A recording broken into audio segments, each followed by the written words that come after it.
Are you crying right now? I can't. You are legitimately and genuinely crying right now. Continue.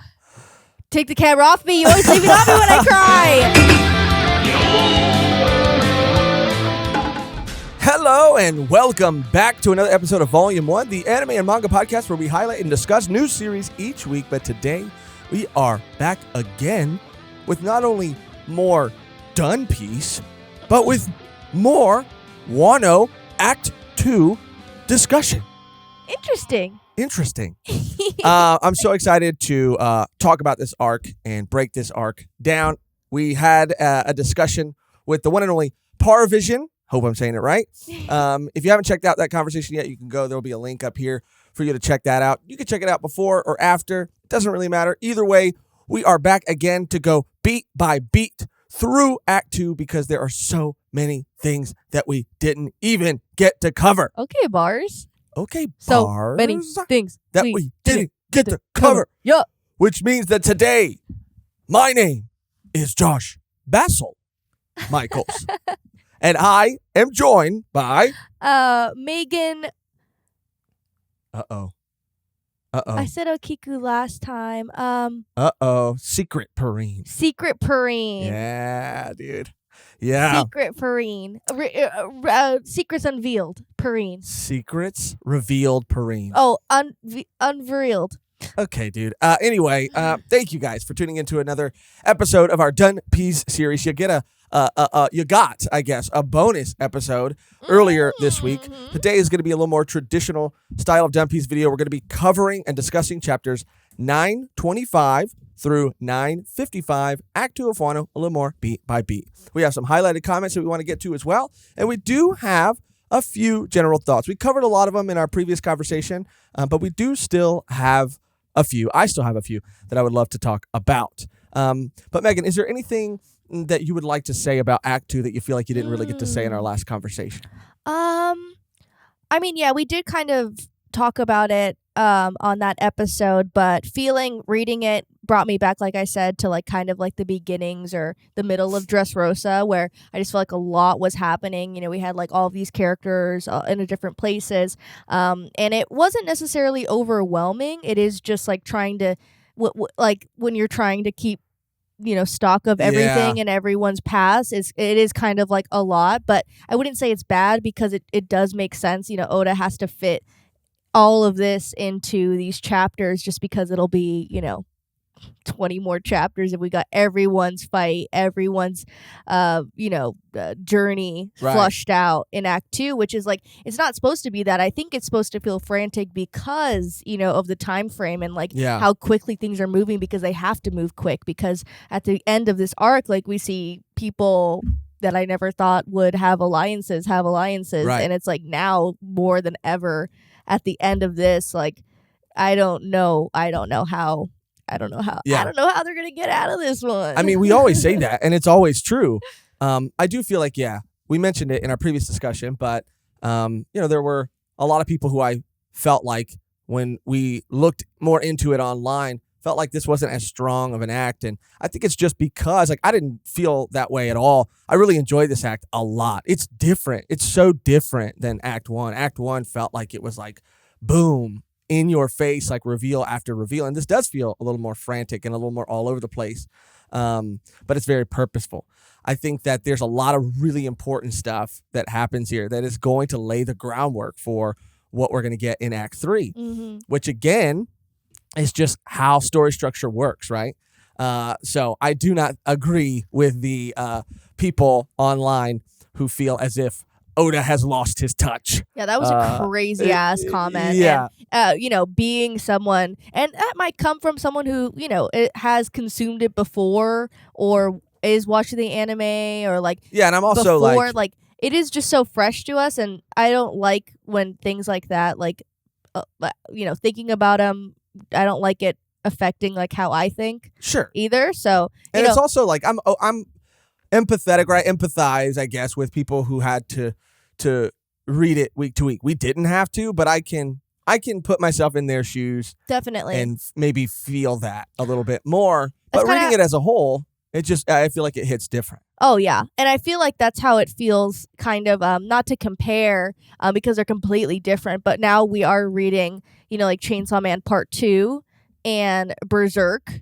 bi-weekly, weekly. And it is such a different experience reading week to week than it is to binge an entire series. Yeah. And I've never really had to do that.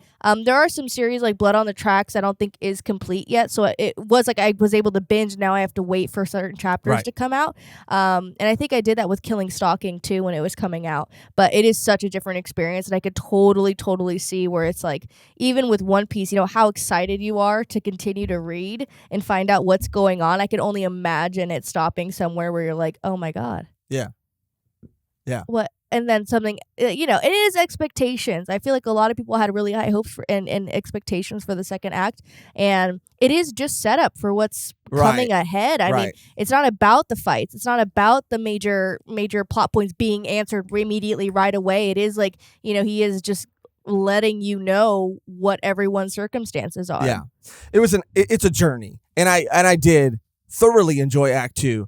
Again, for anybody who feels like it's maybe not as strong, I would just counter that, in my personal opinion, with just that it's different. It's different. It's pacing. The way that the story moves and is told is different than in Act 1. But I really, really enjoyed it. A lot of highlight moments. Obviously, we're going to go through it like crazy quick because we talked about it a lot.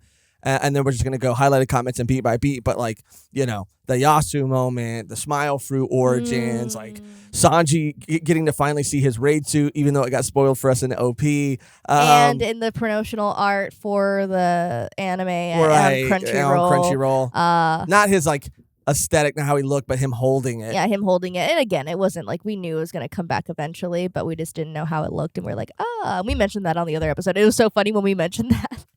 He responded in DM like, I'm sorry I didn't catch you guys sooner. Yeah. Like he heard the episode, so it's all good. Yeah. It is what it is. OPs will be the death of me. OPs be like that. OPs be like that though. We also got the return of Caribou. We got Big Mom washing up, Okiku's secret reveal, the Killer versus Zoro fight, and that's what I wanted to say too. That we in Part 1 in Act 1. We had so much time. I mean, it was 15 chapters around that, about that, I think that. So we had so much time to read and go watch the anime. But this time around, it was, I think, maybe double or it was more reading and prepping and, work for the cosplays. So we didn't have as much time to watch the anime. We did watch certain scenes, like with Yasu or Yasue when he's revealed to be the Daimyo. But we watched that scene, and I watched the Killer, and I think Mehgan did too, the Killer versus Zoro scene. Bro. So we watched scenes that I think were, highly regarded. Yeah, for sure. And again, like, it's not like, at some point there are episodes that I want to go back and watch from like early on. But I'm sure when we're finished with Wano, like I would like to watch the anime all the way through because it is just dedicated episodes, not like starting from episode 1 of One Piece again. And, we're going to be doing anime reactions too, like dedicated anime reactions, especially to a lot of what's happening in Wano. So we will, at some point, be able to go back and watch everything in its entirety. But so many cool things. We covered most of it in our previous discussion, general thought-wise. So I'm just going to get to the highlighted comments now, and then we'll go beat by beat, if that's cool with you and everybody watching. And no, it's actually not. Okay. I'm putting my foot down today. It's not okay. All right. Thank you. All right. I respect that. I respect your power move. Thank you. So our first highlighted comment comes from David Wilson. And this is kind of in the spirit. Wilson! Stupid. This is kind of in the spirit of, how many times do you think he's heard that? Oh, yeah. In the spirit of our Power Vision conversation. Okay. Where we were, talking a lot about theories and theorizing and whatnot. So David Wilson says, the scar symbolizing the sun is an even better theory than you realize.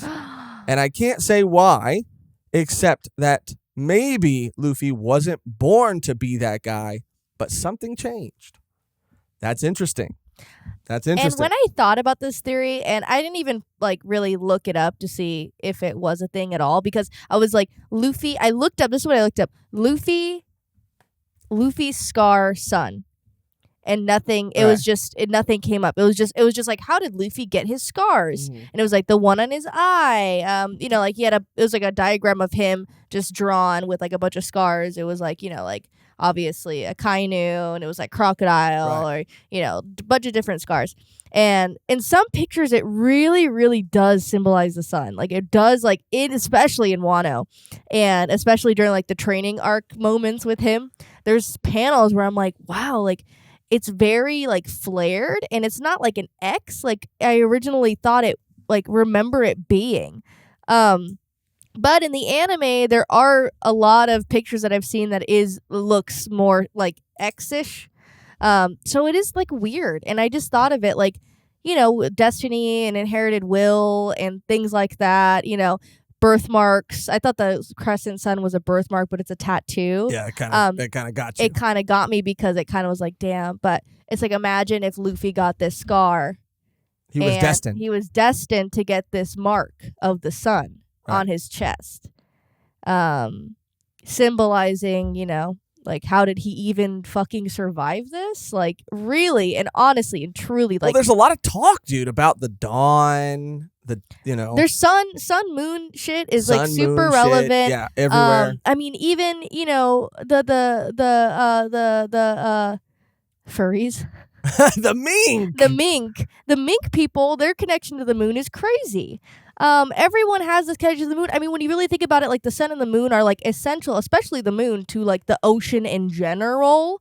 So when we're talking about One Piece, like it only makes sense that the moon is so prevalent because it's like how the tides move. And I just thought about this right now, so excuse me if it's not like super thought out or put the most eloquently. But yeah, I'm just qualifying it just in case. Just kidding. Yeah, we know that Luffy just has this affinity toward like creatures, towards animals. Yes. Right? And we meet a race of like super intelligent, like humanoid animals that have this Sulong form when there is a full moon. So it would then kind of make me think, and this is just how my brain is working fresh off that Parvision conversation, but it would make me think then that maybe there is some sort of, he has this connection to animals. There, the mink people being animals, in the full moon, maybe Luffy has some connection to the sun and has a version of like a Sulong form.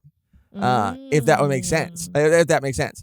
And these are just like crazy thoughts, and I just am thinking of it right now when we're talking about it. So I might cut it out. I'm just kidding. But yeah, I mean, I wrote down a timestamp too earlier. You should have hopefully seen, if you're watching the video version, a panel where Luffy's scar looks more like the sun. I'm going to try to find one and have included it already in the video. I mean, yeah, it only makes sense. And like all of these, what's it called? All these prophecies about the dawn. And I really do think like, D is for dawn, dude. D is for dawn. Something, something. The will of the dawn. Something to that effect. I think that, and dawn means new beginnings and stuff. So Luffy is trying to make a new beginning, whether he likes it or not, of like the state of the world at that in this point in time. So yeah, dawn like hope for the new day. Dawn likes dish soap. Dawn like dish soap. Hand soap. Sorry. No, it's dish soap. Oh, it's dish soap. Yeah, I don't do enough dishes or wash my hands enough. If I'm being honest. Slimy little things. I do have one other highlighted comment that I would like to get to before we go beat by beat, and this is from, excuse me again for the whole name thing. Oh my, stop apologizing. I am trying to be respectful. Quit it out. I'm trying to be, no, People know by now you're going to get it wrong and you're going to move on. No, but you're coming from the person who gets mad when people misspell or I barely get mad. I don't get mad. You don't get pissed, but you're like, I don't even care. Yeah, I guess. Unless they're saying my name like Morgan, then I'll be like, okay, bro, like chill. I'm just trying to be respectful. You are. So, Dwayne, Louis. We're just gonna go with that. Okay. Mehgan did try for the record though. I did. Yeah, for those watching, you saw me and how Yeah. I immediately got shot down. Act 3, they say Act 3 is about 100 chapters long. I think I speak on behalf of the community. We would love 3 videos dedicated to that section rather than 2. Smiley face. Interestingly enough, Dwayne, if I may call you by your first name, we have kind of like realized that, I think. Yeah. We did realize that.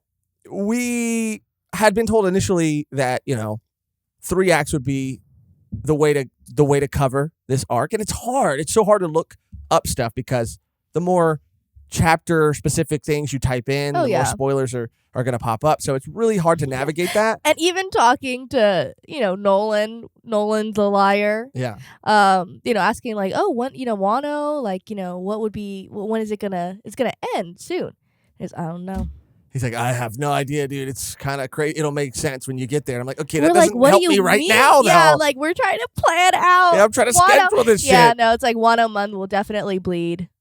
Yeah, it'll definitely bleed into the next month. So we're planning on, we haven't quite figured it out yet, but we are planning on like adding an extra video, especially after talking to Nolan, who was on our Reverie episode and has been on previous episodes before. And after talking off mic with Parvision a little bit, we have definitely decided that it's going to make more sense and just be better discussions and better videos. We can spend more time like really talking about things. Yeah, because I don't want to rush. Yeah, rush and like get through things, because I think even like with Marine 4, that was another one of our longer episodes.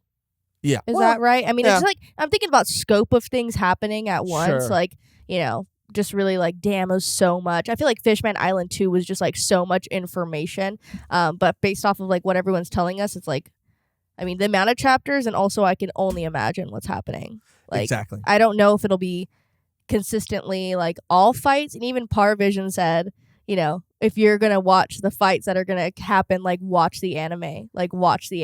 Yeah. Which I'm excited for, because just seeing that little like killer Zoro fight was like, like what? Like, again, it's like movie quality. Like, it's just exciting. So stay tuned either on our community tab, or any of our socials.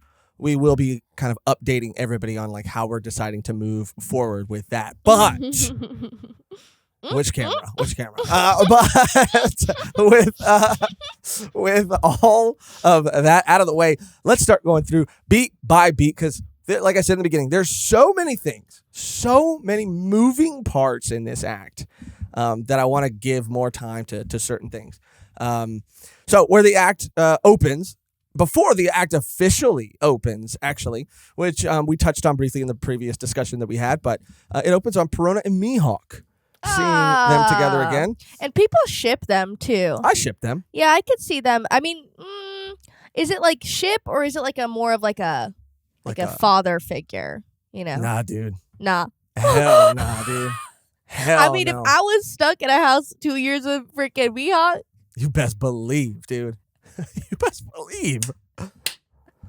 Come on now. Yeah, I guess. Yeah, no. I mean, I don't know the age difference, but yeah, I don't know the age difference either, dude. Because I've been duped before. But yeah, Zaddy and I ship them. No, Perona's actually the same age as me. Oh yeah, then for sure, yeah. They're fucking and the same on the height. reg. And the same height. Oh no, she's 25 and 5'3". The thing about Perona though is that she's gonna stay that age, and you're gonna get older. Yeah. So enjoy it now. Enjoy it, as it's coming. Bro, that was so fucking out of pocket. It's coming for you. Because you say that, I always. You're gonna cry. You're crying. No, I'm fine. No, you're crying. That was wild. Got him. Yeah. Now I know how it feels. Fuck. You're literally in tears. I won't do it again. I fucking wrecked you right now. Dude. I won't do it again. I won't ever do that again to you, okay? But Thank you. yeah, they're cute. And yeah, we find out Moria is alive. And I kind of was like really kind of emotional when she found that out, because like Moria's a bitch for sure. But like that's her dad. Like that he like raised her pretty much. And she's just like, he's like alive. Like obviously like, captains are like really high regarded, and because you spend so much time with them and you devote your like pretty much fucking life to them. But seeing that's like her dad, I was like, oh, that's kind of sweet. Yeah. I don't know. I go back and forth on Moria, dude. I really do like him. I think, from what I remember, the general, I guess, consensus or people, the One Piece community there, like general opinion on Moria was that people seem to not like him, but also a lot of people didn't seem to like his design. I like it. That's the one thing I do like about him. I really do like it. He's goofy. I mean, like, he's so fun. I really do. I go back and forth on him, but I mostly like love him, I will say. Yeah. Love is a strong word. I like him a lot. Oh, okay. Yeah. I'm not ready to move to that. Love stage. Yeah, to move to the next stage. Yeah. To move to the next level. Yeah. It's like, I love you, and it's like, they don't say it he back. says it. They He don't says say it. it back. Yeah, he says it. I'm like, oh fuck, dude. No, he doesn't say it. You're the one who says it, and then he doesn't say it back, and you're like, oh no, because you're not ready. You're not ready. Yeah, he I'm says not it. ready. Yeah, he says it, and then you say, oh fuck, Yeah. I'm not ready, and then you don't say anything, and you go, thank you. Yeah, and I go, thanks, man. That means a lot. It means a lot. Dude, ice. But yeah, I kind of obviously had a feeling he was alive. I mean, I think we even heard Doflamingo say something about it previously. Mm-hmm. So it wasn't a huge surprise that he was necessarily alive. It was cool to see Perona receive that information. But also, what was really crazy was what was happening with Moria. Which was that Moria was on an island called Fulaled Island. So looking sick. For, Fulaled. Love that. Looking for Blackbeard. Someone by the name of Katarina Devon is impersonating Absalom. So Moria's there looking for Absalom. We talked about it previously, but in SBS, Oda did reveal that Absalom was the one going around getting a scoop on everybody. This person, Devon, is impersonating him and then reveals that she is impersonating him to Moria. That's when Shiriu shows up, and we find out that Shiriu of the Rain, can turn invisible, which is absolutely insane. And they comment about taking this ability, this power from Absalom, meaning either Absalom is dead, which would be the most likely, I think. Well, logical from the information that we have right now. I'm so hung up on that it happened off page. Like, it happened off page for a reason. Like, maybe we don't have time to show every single thing, but also, well, I don't know. No, it was interesting because if you really think about it, like, if Blackbeard, we were talking about it on the Par Vision, his theory, like the shadow theory, that pretty much like Blackbeard has the ability to control shadows, and if a shadow ate a devil fruit, he would have 2 devil fruits essentially, right? So if he could control shadows, then like what's stopping him from, controlling Shiriu's shadow and giving him a devil fruit? And having like people like double up on devil fruits and have like an extra kind of box for devil fruits, because like, if his whole team had 2 devil fruits, like how crazy would that be? But Moria is the one that can manipulate shadows. We don't know if Blackbeard can necessarily manipulate shadows. Well, then, maybe just his shadow ate it, because he could control like the dark matter. He can control, like dark, darkness. Yeah. So maybe darkness is kind of like related to shadow. No, yeah, I mean, for sure. I mean, that's why that theory really did like kind of blow my mind. Yeah. Like blow my mind wide open. Or it blew my bussy wide open. Oh. Megan's been saying that a lot, so I wanted to throw it in, wanted to sprinkle it in here. Bro. I was on the floor. Bussy open. You say it all the time. I say it and it's inappropriate. It's weird. It's too much. Okay. You lost me on my train of thought. Sorry, I apologize. Can people have other people's shadows? Well, that's the thing. This is all speculative. Because this is all like, what if Absalom? What if Shiriu has Absalom's shadow? Corpses can have other people's shadows. Yeah, but then he would disintegrate. Like if he didn't have his own shadow. Corpse had Brooke's shadow. That's what I'm saying. Yeah, so people can have. It is a possibility then that like, yeah. I mean, it wouldn't make sense that like he would like he would. It wouldn't not make sense. It wouldn't make sense if like he didn't die. Like, it's like, why wouldn't Oda just kill him off? And why wouldn't there be a panel where like Blackbeard or Shiriu is like looming over Absalom, and then we cut away and then we can kind of infer maybe, but we don't really see anything. We don't even I don't even think we've really seen Absalom. So yeah, it's just crazy. I think we did see him pop up the back of his head in a panel somewhere. But anyway, this was just an incredible start before the official beginning of the act. Blackbeard also says at the very end here, he tells Moria that the revolutionary broke into Merijois to rescue Kuma on the 4th day of the reverie and clashed with Ryokugyu, sorry about that, and Fujitora. About kind of everything that's happening in Wano. But this is absolutely insane, too. Another thing that we just don't get to see, which is, I understand maybe, and I don't know if we're going to get to find out more later, but it is frustrating, right, that we don't get to see it. But it is lending, like, this device, it lends itself to me also feeling like, because we are, as an audience in Wano, like, we don't get to really be a part of all this crazy shit. We don't get to be in on. We're secluded. Yeah. We're cut off. Cut off from the world. So, like, anything that happens kind of outside, like, they really have no knowledge of. It's a brilliant device, dude, because it really makes me feel well, because we get that kind of comment from Mihawk. Right. Yeah. Saying, like, oh, this is a good time to get out of here. Because an odd subject has arisen at the reverie. Dude. What if? And you're what okay, if Emu, like, reveals himself? No way. I don't think so. Or something happens to Vivi, because he had Vivi in his hand. Like, well, the odd Vivi's subject, taken. And I've been wrong before. The odd subject could be that the revolution, stormed in to save Kuma. Yeah, it could be. The warlords. The warlord situation that we know Fujitora was actively trying to, like, make happen. But it also could be something else. Like, it also could be something completely different. That's what I'm saying with the Emu stuff. Like, I just think that introduction, like, I don't know. His presence, existence, is, I feel, like, way too valuable information to him, the elders, to the higher Doflamingo knows. Well, because he was a celestial dragon. He was in Merijois.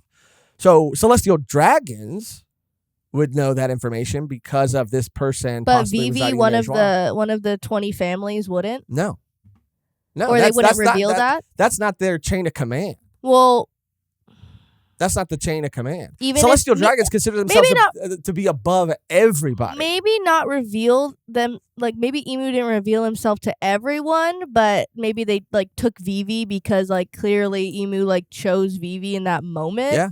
And Vivi, like, now maybe, like, they take her and she ends up, like, getting saved, and, like, it's she crazy. knows now. Like, imagine she knows that information. Like, they're gonna be after her, and the Straw Hats will not allow her to be, like, they're gonna protect her. So, like, what's gonna happen? Yeah, I just when we finished reading, I just went to the next chapter because I wanted to see if we were gonna get. Did. Yeah. I didn't read anything. I didn't even go past the first page. But even on that first page, I didn't read anything. But I just wanted to see if we were going to get another sort of, like, outside check up on everybody. And I didn't read a single word. I just looked at the setting and the characters. And I did see Shirahoshi is all I'll say. Yeah. But it wasn't like anything crazy. It was just that I saw Shirahoshi. And then I immediately was like, okay, we're not in Wano, so we're probably going to get another couple chapters, maybe even just one chapter, half a chapter of some other stuff that's happening outside of Wano. Damn. And these are the things that I'm, like, really looking forward to, because it feels like something major is always dropped in every panel of these little checkups or check-ins. But anyway, now, and his final line too, Blackbeard's final line, the battle for supremacy has already begun, and then we finally enter officially Act 2 of Wano. And it opens on... It opens on Dogstorm and Ashura battling, and Otama being healed by, the Mink Doctor and Chopper. Ashura also talks about in this fight that he's indebted to Odin, not the entire Kozuki clan. And, I mean, I didn't like that. I get it. I totally get it. But the line of, like, you guys left and I, started to live my life, or everyone moved on. And it's like, bro, there was literally a prophecy about these motherfuckers coming back. At least wait 21 years before you start giving up. Like, at least hold out a little bit. Well, what they were saying is, like, that they literally couldn't. Like, no. What they were saying is, like, that they like they were running out of food, like their food was being poisoned, like they were struggling to survive. Like they didn't even think they were going to make it 20 years. Like they didn't even think they were going to survive for 20 years. Yes, right? But like hope in general. Right. Like he's like, my hope was depleted, and it's like I would wait at least. It's a hard time. But imagine if they did.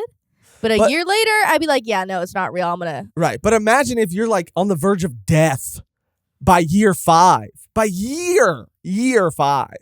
You know what I mean? Like I really appreciated this perspective because like, yeah, dude, it's not like they had to wait 20 years in this like peaceful country. They had to wait 20 years. It's a whole life. Yeah, dude. Life. Like, yeah, it's crazy. And so I think this was a really important thing to show, like how hard it was for some of these people to endure for these 20 years. I know, but you can't blame them. Like, you can't blame either person. I feel. Yeah, if they wanted to stick it out with everyone, like they would have. But they were, she was like, yeah. Huh? What? 20 years. Yeah. Gone. But yeah. I get what you're saying though, but I do just feel like, I mean, how rough it really was. I mean, he's doing pretty good for say, himself. Stealing shit from people. He's talking about having gone back to sort of like how he started. Because remember, he was the person that Odin had to challenge when he first showed up. But yeah, I really appreciated this perspective. And honestly, like what was I think the most kind of fucked up is like what Dogstorm and Kinemon did. I just that seemed a little out of character for me for them to do. Like later on, they basically like framed this man so that he would have more of a reason to like want to join back up with them. They're like, bruh. And Kinemon apologizes for it, but I mean, they're desperate. He gets on his knees and apologizes. They're desperate. I mean, like they need they need all the help they can get. Like they are desperate because if this does not work, like they're all like fucked. And there's a lot of emphasis on that in this act. Like 20 years invested. People who didn't just get sent forward in time. Like they've invested. If they still have survived and they still believe, then this is what the past 20 years of their life have been like dedicated to, what they've been waiting for. And so if this thing fails, it's a giant waste of their life. Yeah. I really feel like I felt that a lot this time around. But Kinemon did have a cool line here, and I guess in hindsight it's not as cool as I thought because he's like, Kinemon says, "I will gain your loyalty." And at first I thought like, oh, because he's gonna, be an honorable. He's gonna prove be himself. an honorable man. Yeah. But he just frames the guy. But again, he apologized. I still love Kinemon. Kinemon's my guy. Give me some fresh threads, Kinemon. I need it. So this is when we cut to Jack a little bit, and Jack's getting chewed out by King, the Wildfire, and Queen, the Plague. Jack, of course, we saw a lot of comments on our previous video. Jack was confirmed in an SBS. I was right. Yeah, you were right. You were right about a lot of things. I was right about one thing. No, 3 things.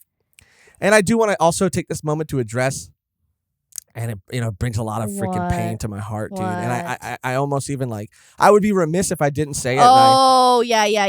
When we were going through the Straw Hats, and we were trying to count them all, I'm ashamed, dude. I can't even say it out loud, dude. I did forget. We did forget, but it hurts me more because we forgot Frankie. And as a Frankie stan, I want to apologize to the entire Frankie community, and I just want to tell you and promise to you and promise to Frankie that I will be better, and that I'm so sorry, dude. I feel ashamed. I feel embarrassed, and my heart, my heart hurts, dude. My heart sank. But it's a lot of when you're on the spot and you're trying to keep the show moving. Sometimes it's a lot, and so I think you know what? No excuses, Josh. You did this. Yeah, you did. And you need to live with it. Yeah. It's okay. Frankie is the kind of guy, though, he would forgive me. Yeah, he would. He'd be like, super. I love when you say it, dude. You say it so funny. Why? Because it's good. And but it's just coming from you. It's just funny. But yeah, he's getting chewed out by King, the Wildfire, and Queen, the Plague. It's really cool to finally meet these characters. Yeah. And we get to meet, and we get to see a little bit more about both of them, but not a whole lot. We get rumors of Hitokiri Kamazo, with the Scythe, who is going to be the very important person, and Ushimitsu, the Kozo, who is the Robin Hood sort of Wano, who steals from the rich and gives to the poor. But yeah, the Scythe, the man with the scythe, Bro, that turn, was that twist, that reveal.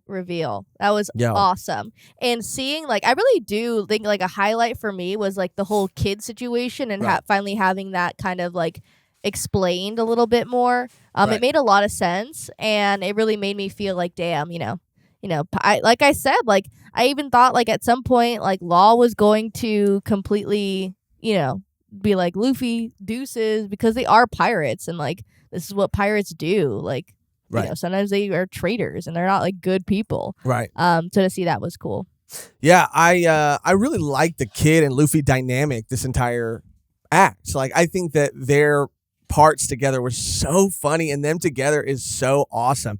It was, again, a little bit of a bummer to, see Kid flee from prison, break out of prison off page, and for things to seem to happen off page with Kid, especially because, again, their dynamic is so cool and so fun. Yeah. But even here at the prison, when they're both working really hard and filling up on all of these dumplings, and they're just both fat as fuck, and they're walking into work. It was fun. I the shining stars of the prison yard.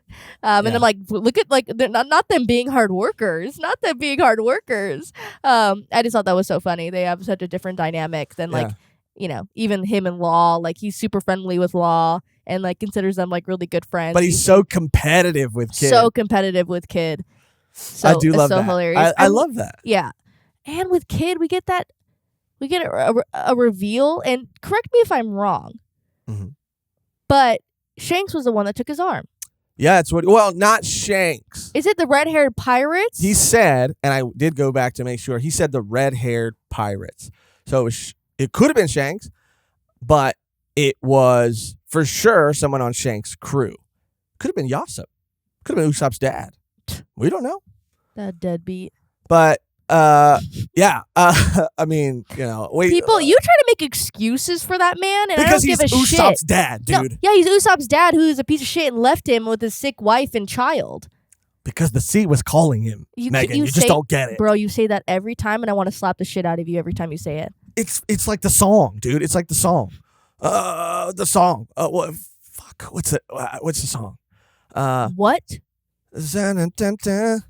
Cats in the cradle and the silver spoon. No, you're gonna throw me off. Little... No. The song from Guardians. We're talking about the sea. Oh, that's it, Brandy. Brandy. You're a fine girl. Yeah. Brandy. Brandy was calling him, dude. Or not Brandy, but same thing happened to Brandy that happened to Usopp's mom. Usopp's mom is Brandy. I feel bad for that poor child. But he turned out fine. Maybe he would have. Maybe who knows who he would have been if Yasu wouldn't have left. Still on, Syrup Village telling. I don't know why you make excuses for Yasu, but I think you just like his name, to be honest. I wouldn't be something as simple as that wouldn't be enough to sway me. Although his name's very cool. Yeah, I know. It is kind of cool. I can't deny that. But yeah, that was really interesting too. But I think this is right around the time where we see Sanji kind of being integrated more into the Wano culture. Right. By making his soba stand. Yeah. Just really quickly, right. There's just one thing right before that. Oh. Is we do get to see this Vice Warden who doesn't appear a lot after this. Vice Warden Dobun, the hippo. Oh God. The guy who has he is a hippo, bro. But his torso straight is up in the attached. hippo's mouth. Straight up attached to a hippo, bro. These smile fruit users. Bro, they have terrible lives. They are so funny though, lives. dude. What? Like, you think about a devil fruit, and sure, like, some things can really affect, like, either how you look or how you live your life, or, you know, you can't swim. But, like, these are on a whole nother level. Like, you're not a person anymore. Right. You cannot do regular person things anymore. Even people like Big Mom's pirates, like, some of them look wild, but they could still walk around and talk and, like, do regular shit. Right. These people have it so bad. Like, this fool he can't. We talked about the other guy, like, fucking. Like, this guy has no chance unless he's, like. Well, I mean, you could make it work if you really. I would need to sit down, and I would need to really, like. They would have to go in the hippo's mouth. Yeah. I mean, or the hippo would just, maybe you put a stick in the hippo's mouth, like you would put a stick in a door, right? You just kind of hold it, so it would. It's a living animal. Like, what? It is a living animal. Maybe you put a little sedative in it, right? Bro, that's fucked up. You put a little tranquilizer. That's fucked up. Put some hippo tranquilizer, and if you got a little extra, use it on yourself, maybe. Start feeling a little good. And then use a stick to prop his mouth open, and then proceed. Proceed. It is funny though, because there's people who talk about, like, oh, I can't do anything if, like, my dog's in the room, or I can't do anything if, like, my cat's in the room. But it's like this hippo is just always right there, like, looming over you, bro. What if you snap the stick, mid intercourse, and get chomped? You would not. This guy does not fuck. Like, it's impossible. It's absolutely astronomically impossible. I'd like to meet with him and talk to him and figure it out. No, I hope he doesn't. I hope he learns his lesson. Don't eat small fruit. Sorry. Yeah, that's true. That's a good point. He'll be helping Kaido. Sorry. Yeah. Sorry. No intercourse for you. No intercourse for you. But yeah, he was just pissed that Luffy and Kid, just at Luffy and Kid in general, and Luffy and Kid strike him down. Mm-hmm.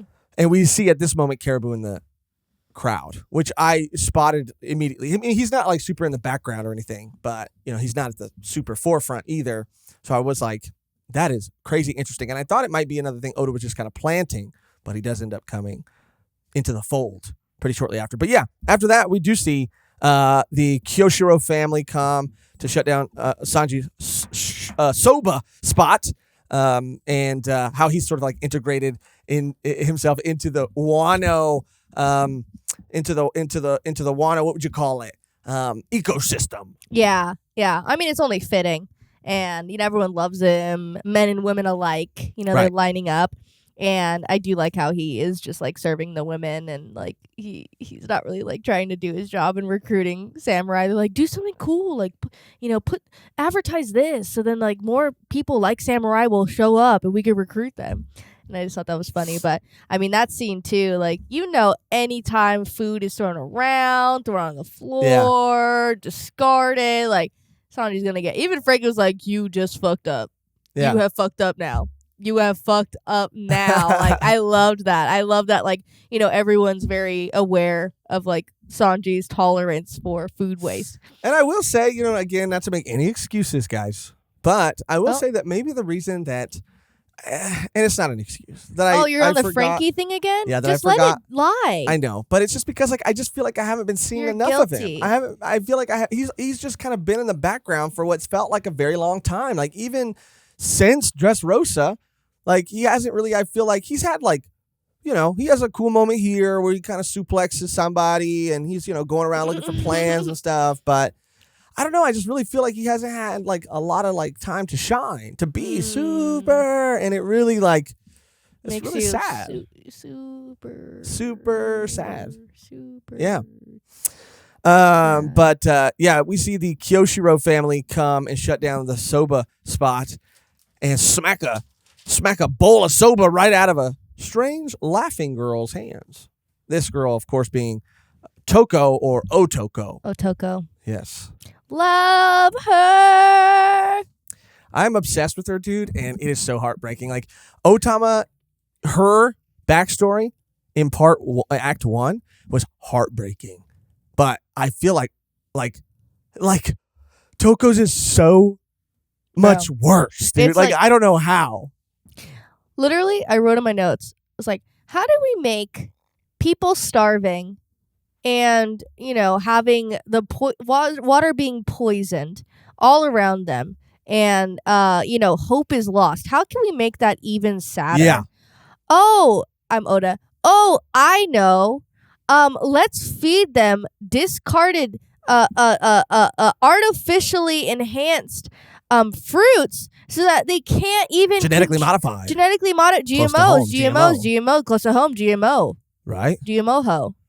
Okay. Yeah, let's make it sadder by making them eat these things and then not being able to have emotions ever again in their whole entire life. Yeah. Yeah.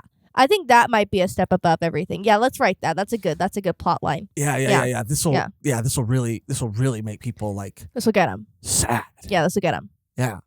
You have to have, I don't know. I mean, it's like every part so far dude, has had feel a like very it intensifies, sad. But this really broke my heart, dude, and we'll get to it when that part comes up. But it was so, like I said in the previous discussion we had about it, like genuinely the best word is like haunting. Like, I don't know, man, like hearing, and I did go back in the anime and watch that and just hearing the laughter, man. Oh God, it hits so much different and it feels like so much more just intense and devastating. Unnatural. Because it's so unnatural. It's so unnatural.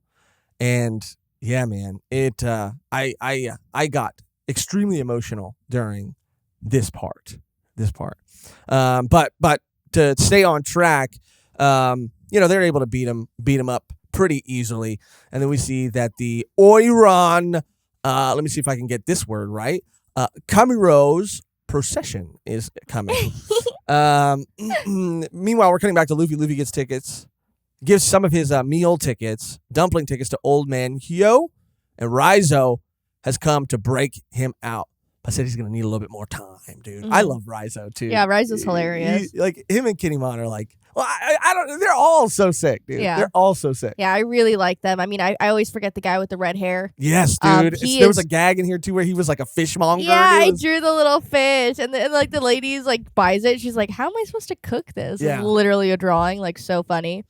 But yeah, it was hilarious, dude. I could never get enough of that. Like, and I love this little moment. It was just like a throwaway, but when you mentioned the procession, I forget Udons. Yeah. They're like, what is that? And he's like, oh, it's like a superstar. And then Frankie was like, oh, like he immediately got like the word superstar. Yeah. I think that was just so funny. He's like, oh, now I get it. I can't wait till Frankie meets Uta. That's going to be crazy.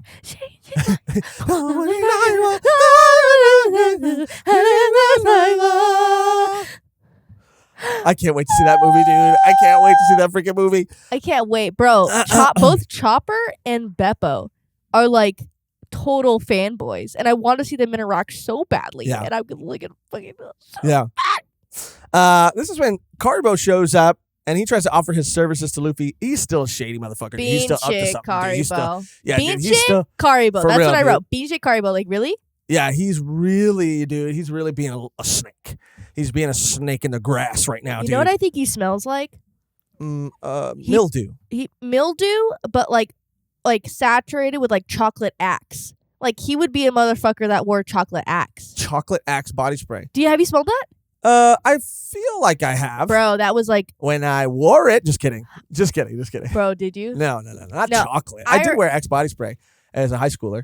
Yeah, it's like definitely like you don't have to shower. In middle school, that was like the shit. Yeah. Like that was everyone was wearing that shit. 2012 was like the Axe body spray. Everyone was wearing it. Yeah, that probably did so much damage, dude. To the ozone. Yeah, we're gonna look back on history and be like, what was this period of time where like the ozone was just like full of Axe body spray? Yeah. And like Sweet Pea Bath and Body Works spray. It's Insider 2012 lore. Anyway, he does. I can say chocolate Axe body spray. And mildew. Absolutely, I would agree. Absolutely, I would agree.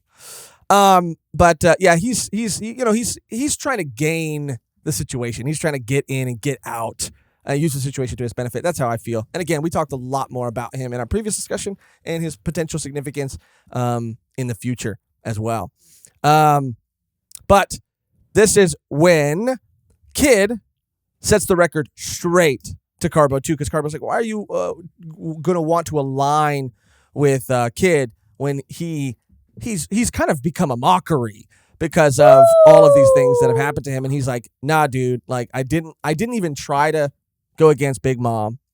He literally says, like, he lost his arm. He's like, let me set it straight, dude. I lost my arm with the red-haired pirates, and I took something. I clashed with one of her generals, but I took something for Big Mom. I wasn't there to fight her. I was there to get something from her. Road Poneglyph? Road Poneglyph? And he says he got it. He says he did. He says, I took something from her. He clashed with Shanks and lost his arm, or Shanks' crew, more specifically, he lost his arm. That's when we cut back to the procession and we see the 3 old men in the street that lost everything. Bro, to the Komurasaki. At first I was like, oh, like, damn, like, they got played. Like, they straight up got played. And, like, that's how it is. That's how it be, you know? Simp life. Simp life. Simp life. Simp life can equal sad life sometimes. And you got to really think about it. But, no, I'm glad. I'm glad they got fucked over. Yeah, they got and they deserved it. They were pretty horrible people. They were running a freaking Ponzi scheme. They really were. The 3 of them. I mean, the genius of it, you know. I respect the hustle. I respect maybe the hustle, I guess, but you know, morally it was just the most fucked up thing. Yeah. I mean, literally though, it's so funny when we were talking into Parvision about like how Wano is very symbolic of like America and everything. Like that is so what we do in American society, where it's like, you know, things for diseases that can't be cured. Why? Because it makes money. Right. Diseases, pandemics, why aren't they handled firstly and foremost? Why? Right. Because it makes money. Capitalism. Yeah, money. You know, people want to leverage it for, you know, more power. Yeah. So or like a that better political position. That scheme, like all of them, like big pharma. I mean, like so many people are all working together to make sure things don't happen. Yeah. In order for like people to suffer, but hey, you know, there's no money in having a cure for all these horrible, deadly diseases. It's fucking wild, dude. It is. And then people that say like, I do have one, they're like, oh, okay, no, you don't. Dead. Yeah. Wiped out. CP0 comes and gets him, dude. The real CP0, which definitely exists. Oh yeah. For sure. But yeah, so yeah, we learn more about them later and learn that they deserve everything that they got. Meanwhile, Frankie's going on the hunt for the blueprints and Dogstorm at Kitty Monday. That's when they frame Ashura, and we already kind of talked about that. Zoro, meanwhile, got lost, bro. And we know that Zoro gets lost, and I love Zoro. I love him so much, more and more with every chapter. But this man got lost while he was like, they were riding something. They were riding something, and he got lost. But now he is with a sycophant, I think is how you say it, sycophant, named Tono Yasu, who's going to be a crazy important character. And Oda does this all the time, right? He introduces us to these characters that seem like these goofy characters that don't seem like influential or powerful people. And, it just goes to show you, definitely don't judge a book by its cover, but also that, like, you don't know people's lives. You don't know where they came from, what they've gone through. Like, despite, like, how they may be in present time, like, you just don't know. So I love that he always does that, this goofy, silly, kind of wacky character. And then he's, like, the most influential and important character in this act. Well, I mean, if you think about it, too, like, he is wacky, but, I mean, he has definitely, at first you really think that they're leaning into this positive attitude when they do end up going to Ebisu. Ebisu, right? I think Ebisu or Ebisu. I've heard it said both ways. And when you get there, you just think that like, oh, they're making a bad situation, like the best out of a bad situation. I just thought that, yeah. They're really like, they're probably forcing to be positive, but like you can't really do anything else in a time of desperation. You can go either one way or the other. So I was like, oh, I kind of respect that about them. Like that's pretty cool that he's allowing, himself to kind of be happy in this time. And if you really think about it, like he was so serious, but how much of that has to do with this affliction? Right. Yeah, for sure. That's when we see Orochi talking with CP0. And this was crazy too, because when I read it, I had no idea that Orochi shot one of the members of CP0. I had no idea. I don't know how I was reading it or what, but it just didn't like read that way to me. And then when I went back and watched some of the anime, I saw him like shoot one of them. And I was like, oh my God. But yeah, he's bargaining with them because Wano, they're a self-sufficient sort of like land. They have everything that they need. They don't fear the outside world or need the outside world. No, they don't let it enter anyways. Yeah.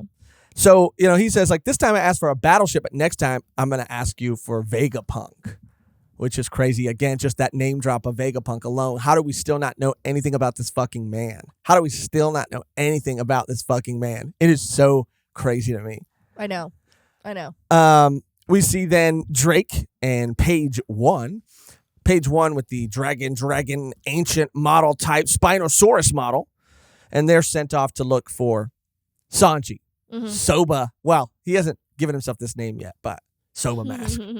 And Drake's, we do find out a lot later from Hawkins, actually. Shout out. That more about why even he is aligned with Kaido. Yes. And more about what happened with Kid and Apu. I can't remember at this moment in time if he mentioned Drake in that at all, but I don't think he did. So I still feel like we don't necessarily know. We know kind of what happened with like Apu, Kid, Hawkins, why they're kind of in the situation they're in. And maybe Drake, it could be as simple as Drake is in the same situation. But I don't, for whatever reason, I feel like there's something different about Drake's situation. And I don't know what specifically or exactly yet. But Big Mom then shows up, dude. And is taken out by King with the dragon fruit, pterodon model. Freaking pterodactyl, dude. Bro, I was like, another dino. Give me all the dinos, dude. There's probably every single dinosaur as a double fruit. Yeah. Different models, yeah. Like what? Big Mom showing up too. This is Act 2, yeah, sure, but with still so much story that we have left. Her showing up right here now, I'm like, damn, dude, what the fuck? She shows up like immediately. It seems like, she's pretty quickly. Yeah. She was right behind them. Yeah. And they seem to get taken out, but of course we know, and we'll find out later that it ain't that easy. It ain't that easy seeing Big Mom like in the water. Yeah. So in the vortex. This is when we go back to Drake and Page One versus Sanji. Sanji activating his raid suit for the first time, aka Stealth Black, aka Soba Mask. This was so funny. Law's like freaking weeping out. Oh yeah. I love that. He's like, yeah, I read everything and I hated them. I still hated Germa 6. Germa double 6. Yeah. Germa double 6. Yeah. Yeah, double 6. Double 6, yeah. But he he's very aware and he knows more information than he let on, and it's so funny. It's funny too because Sanji has that flashback of Absalom, and he was talking about how devastated he was. Bro. Devastated he was over losing the ability to gain this devil fruit ability, this power. And now he realizes that through his raid suit he can vanish. This is not okay. This is not okay for anyone on the ship.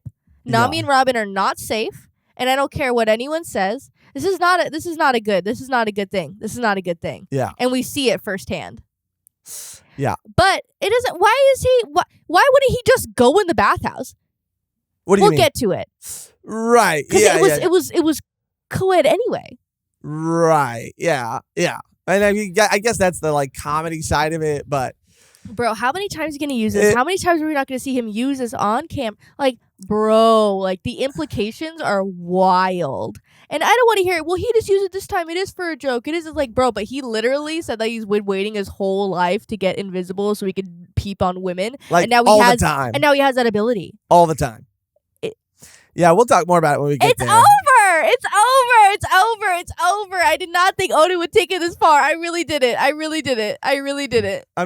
He finally accomplishes his goal. One of his goals, Sanji, in this act. But anyway, we'll talk more about it when we get there.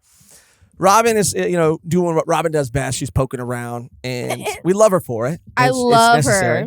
She almost gets caught by Orochi's Oniwabanshu, his ninja guards, basically. Yeah.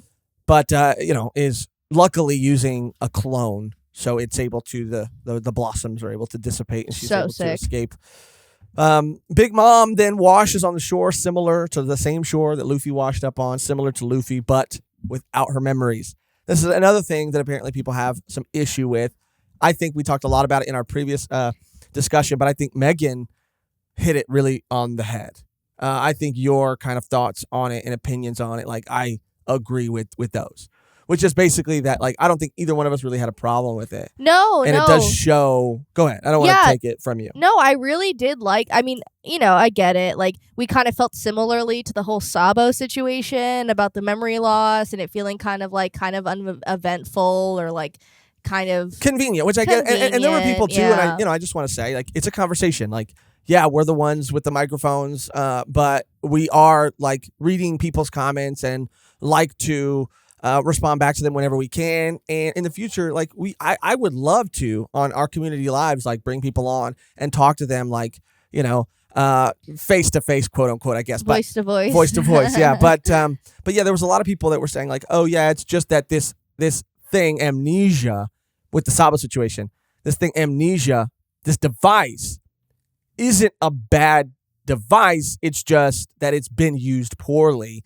and they felt like Oda used it a lot better than it has been used before. I do tend to mostly agree with that. However, just again, maybe because of how it being used so poorly and so many other things, like it's still every time I see it, I can't help but like, not that it's not in good hands, not that Oda is not capable of making it good, but it just does always like just for whatever reason, and not for whatever reason, but because of reasons I just stated, it does always come across as like convenient.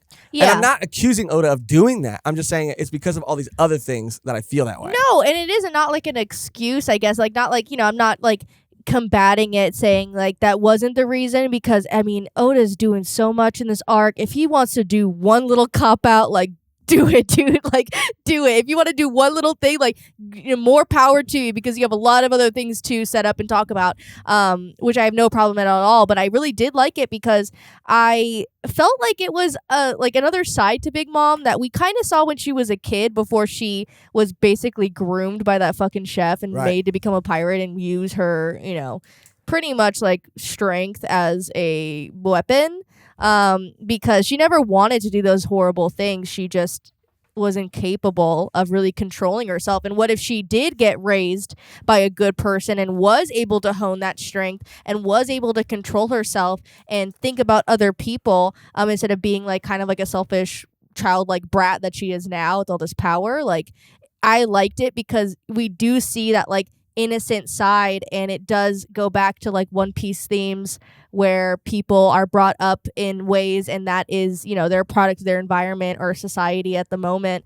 We see it with Hody, we see it with so many different people. So I did think it was cool to see her kind of revert to what could have been, instead of what she is today. And like, I think Parvision said it well, when he said that it was like pretty much her, maybe having some type of kindness still in her. Right. But I kind of prefer it not to be that way. I kind of prefer if she doesn't have those memories of like trauma or memories of her, being a big bad or being treated badly. Like maybe this would be the person that she could have been if she was treated better. Absolutely. I agree. We cut back to Toko, who is back at Orochi's and is laughing at him because he believes in this myth, right? He believes he's a paranoid guy, which we've already known, and we're going to get to see more about how his subordinates kind of really feel about that. So she's laughing. It seems like, I should say, she's laughing because of that, but she's laughing for other reasons that we will find out are more sinister later. Bro, he should know this. And he's the one who fucking did it. He should know this shit. He's the one who fucking did it to them. Shit. Yeah, exactly. That's why I'm like, bro, like, why are you surprised? Yeah, so fuck you, dude. Yeah, honestly. Literally, if you really think about it, all the layers to this, it's like, before I even knew that he did it. Yeah, and that's why I guess I'm kind of realizing in this moment, too, like, damn, dude, you're the reason that she's laughing at you. Which is, like, kind of, I guess, poetic in a sense, but, like, yeah, dude, damn. So she almost gets taken out by him, but is protected. But before that, what is her name? Yeah, who is going to be revealed to be Kumarasaki? Yeah. This is where we see Nami, Brooke, and Shinobu kind of come out and help a little bit. Nami ends up delivering like a crazy, and Brooke too, all of them. But Nami ends up bringing Zeus out again and delivering like a crazy finishing blow. I'm really obsessed with Shinobu and Nami's interactions. Like they are, it's so funny. They're so funny to me. Like when they're trying to be quiet when the whole Robin thing's happening, and Mommy's like, yeah. And then she's like, ah! And they're like, damn it. Her reactions. She's like, calm down. Like, stop being so loud. You're supposed to be a ninja. They're like, oh, I guess it was just a cat. And then she like screams her head off. Like, so funny. I love them together. But yeah, we see Kobarosaki try to protect Toko, but Kyoshiro, who we've seen before, takes her out, basically, quote unquote, takes her out. Slashes her literally across the chest. I was like, yeah, but obviously in some capacity he is a double agent. He is. Yeah, he's like, I don't know. Yeah, he definitely is, because but he also kind of seems like the kind of guy. He might just be a double agent, but he also seems like the kind of guy who might just be waiting to see like who is victorious and will be fine being on either side. Well, I get that sense from him kind of sometimes too. I do too. And it is like, when we really think about all these characters, I mean, it's like firsthand with Yasu. Like these people that used to look and act a certain way now look different and act a different way. Like that might be the same situation. Like there's a lot of people that are like kind of like they were really into the revolution. They were into Odin. They kind of had to like back it up and kind of lie to get to where they are now. Right. I feel like he is, like he still wants to be on the bad guy's side so he can help them out in the future.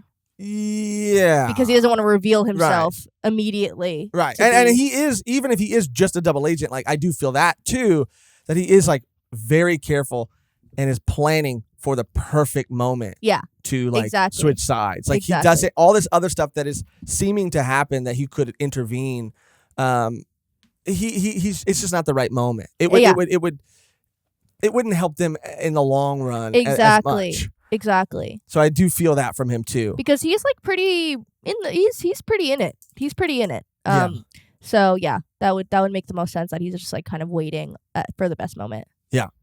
So this is when Okiku, Chopper, and Otama take Big Mom to we cut back to them. They take Big Mom. They're taking her to Udon, right? With the promise of food.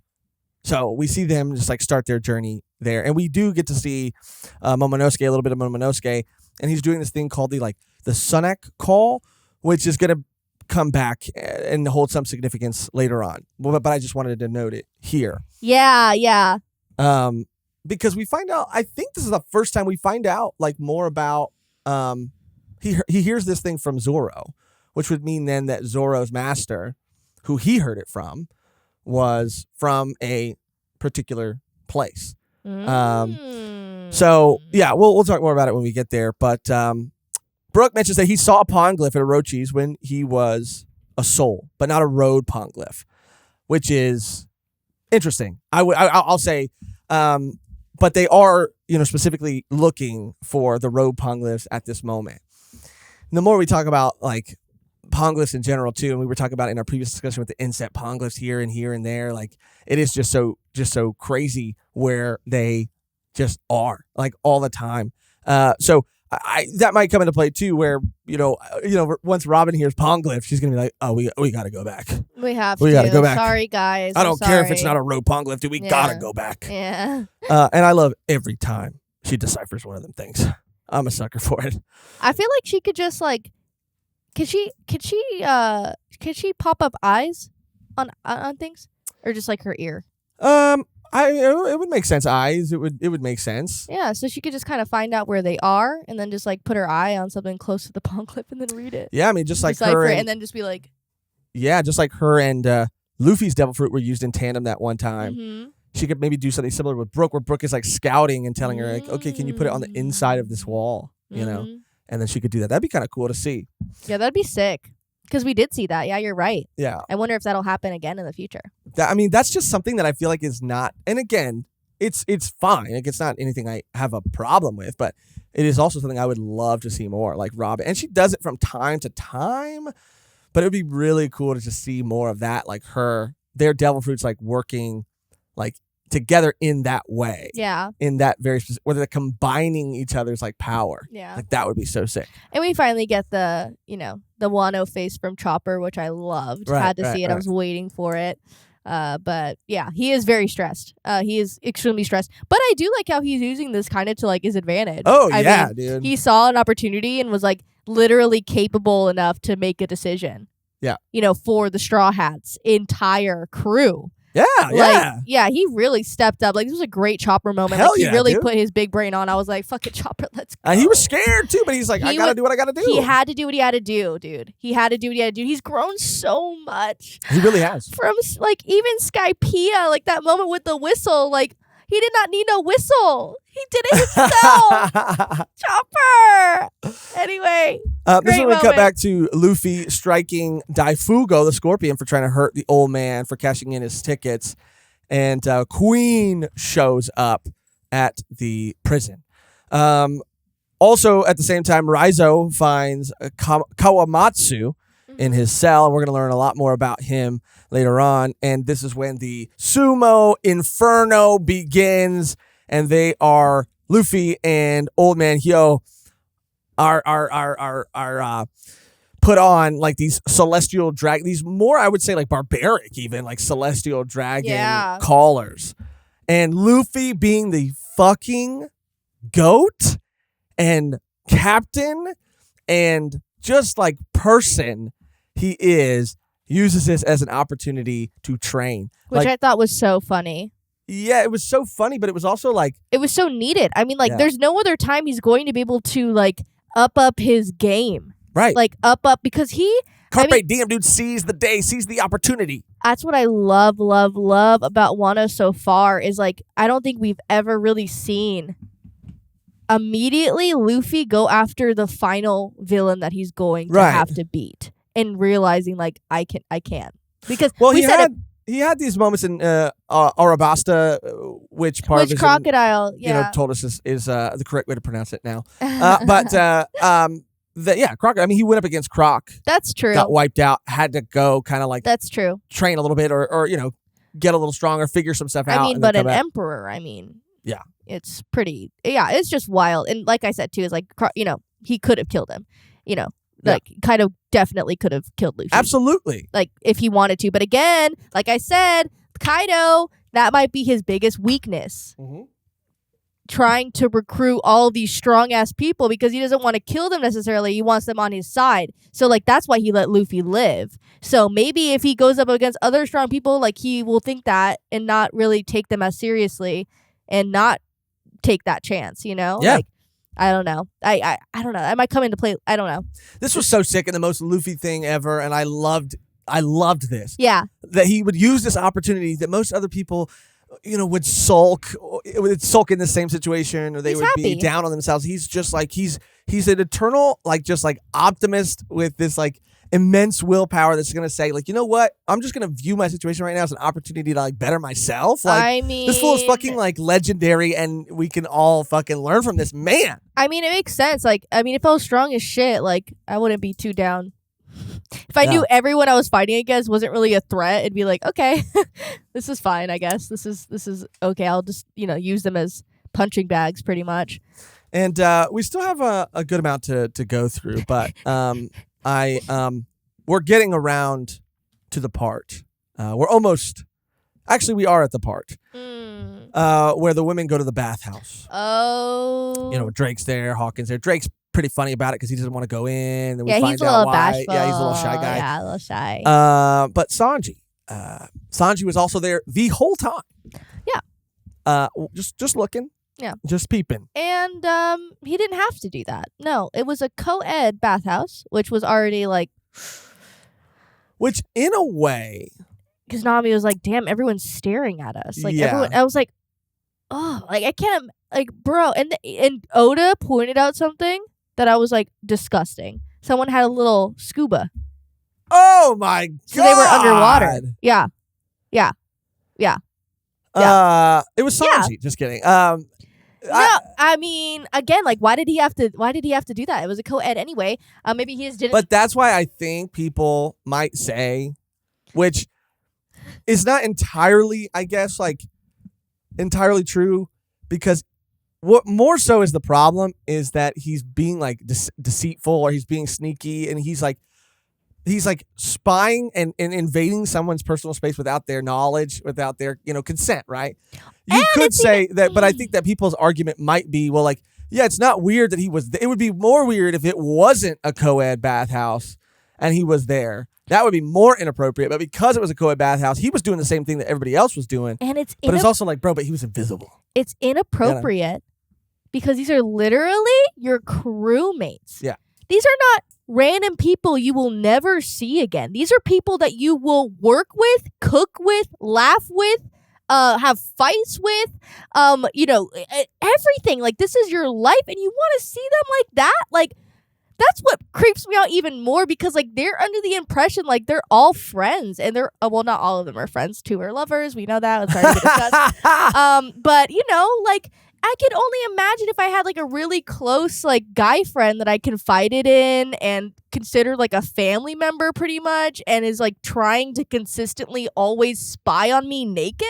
Like, that just is a different level. Well, I guess that's the thing. Like, that's how it feels. If this was just a guy that wanted to have, like, romantic relationship, like, it's like, no. Like, this is definitely... Well, that's the thing. And if you compare it that way, then it has to be a more, like, fair comparison. This friend that you consider family would also be the type of person who would dote on you hand and foot, would also make it very known that they are obsessed with you. So when you were to discover them peeping, sure, you'd be mad, but you wouldn't be surprised, And I will say that, like, it is kind of, like, super out of pocket and just, it's a little gross and a little weird. But I also want to make it clear that, like, just because Sanji has this moment, he's had many moments, and we've... Yeah, this is not, again, dude, and there are people who are going to hear what they hear, and that's fine. And tell us that we're lying, But I still do love Sanji. I think that really after everything we went through with Sanji and Whole Cake Island, like, really, because of Whole Cake Island, when he did this here, like, yeah, sure, it is a little gross and it is a little weird. But it didn't bother me as much as it would have for sure without Whole Cake Island. Like, after Whole Cake Island and finally being reminded of, number one, or seeing more of the layers and the dimensions and sides to this, like, human being, it was less bothersome, because I could chalk it up to being this just like a character default, which us as people in the real world have. I could just chalk it up to this being like a character defect that he has amongst all these other amazing qualities that he has. Yeah. So it was gross and weird, but it didn't bother me as much because of Whole Cake Island. All I'm saying, Sanji better watch the fuck out, because if Frankie finds out that he was peeping on his girl, like, it's over. Right. Bro, imagine Frankie and Sanji, like, we got a Usopp and Luffy fight. Like, they fight, dude. They fight over Robin, dude. Imagine any of the other Straughts, like, going toe to toe. That'd be kind of sick. It'd hurt to watch, but it'd be kind of sick. It'd break my heart, spirit, and soul, but it'd be kind of cool. Yeah, it really would. Lit. It would be kind of insane, especially if it was for that. Anyway, So yeah, that's that with the bathhouse scene. So bro, again, wild. We are not Sanji haters, okay? But we're not Sanji apologizers either. That's okay? it. That's it. That's yeah. it. Yeah, that's it. We're not Sanji. What is it? What are they called? Oh God. Simps? No. Stands? Well, when you, like, condone someone's behavior. When you, like, oh shit, I'll think about it. Keep going. Anyway. Damn it.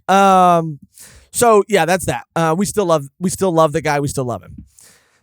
So Zoro, meanwhile, is fighting a bandit warrior monk at the bridge. Gyukimaru, who wants Zoro's sword. And they talk about Wano previously being the land of gold, and that meaning that so many people were trying to make their way there to steal from Wano.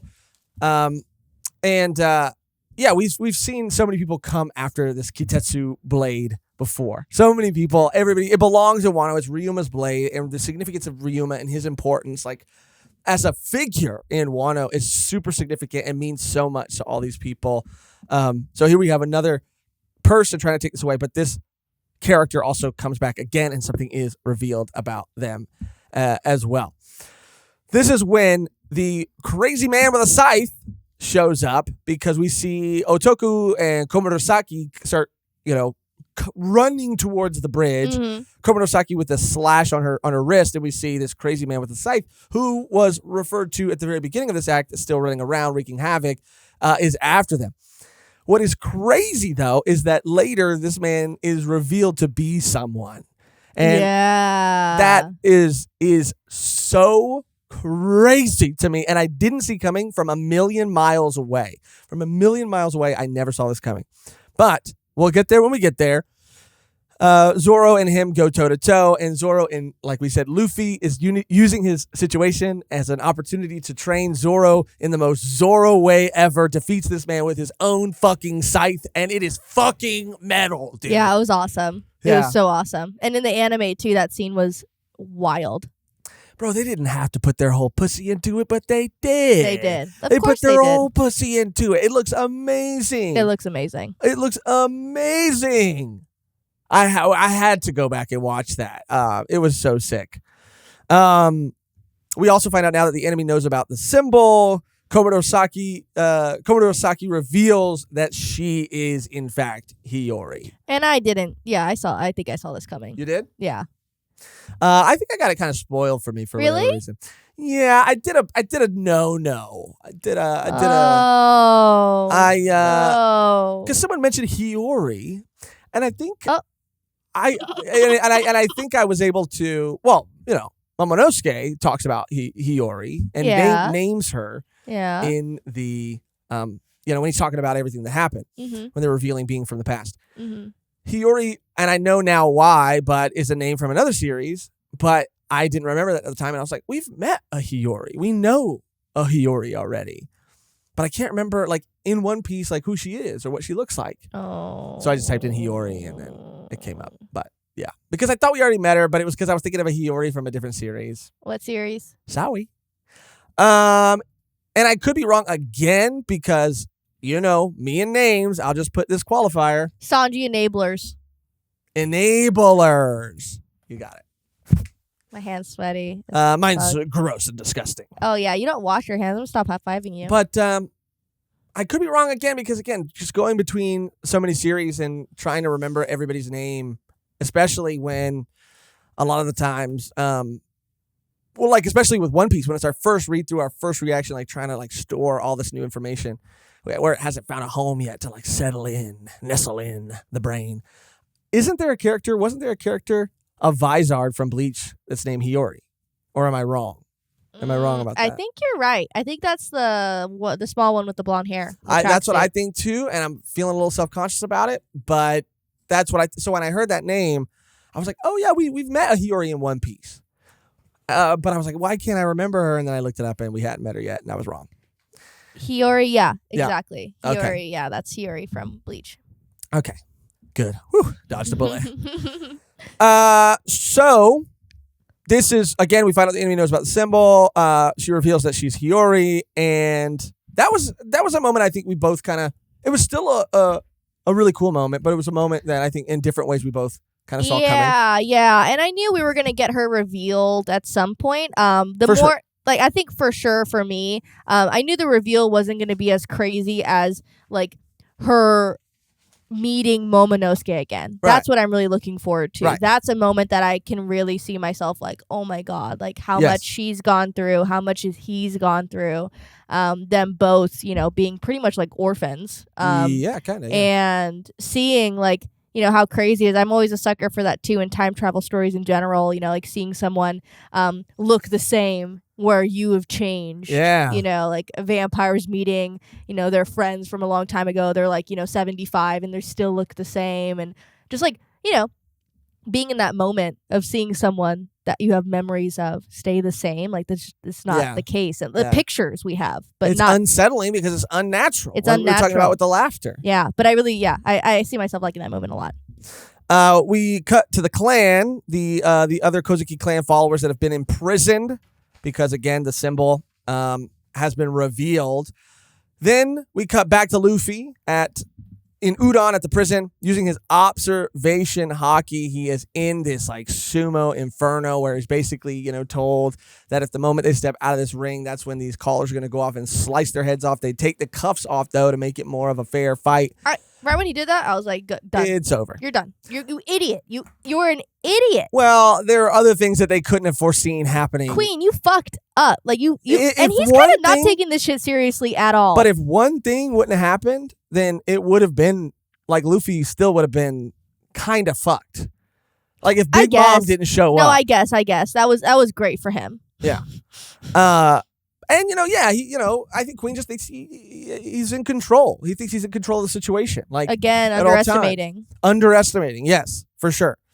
But we get to see Luffy using his observation haki, the observation haki that he learned in the fight with Katakuri, and this is the first time I think outside of that fight that we've gotten to see him use it to this extent, and it is so absolutely incredible how much he has been able to master this, or is just using it so easily, it seems like. And it's something that he learned not that long ago. And Katakuri knew.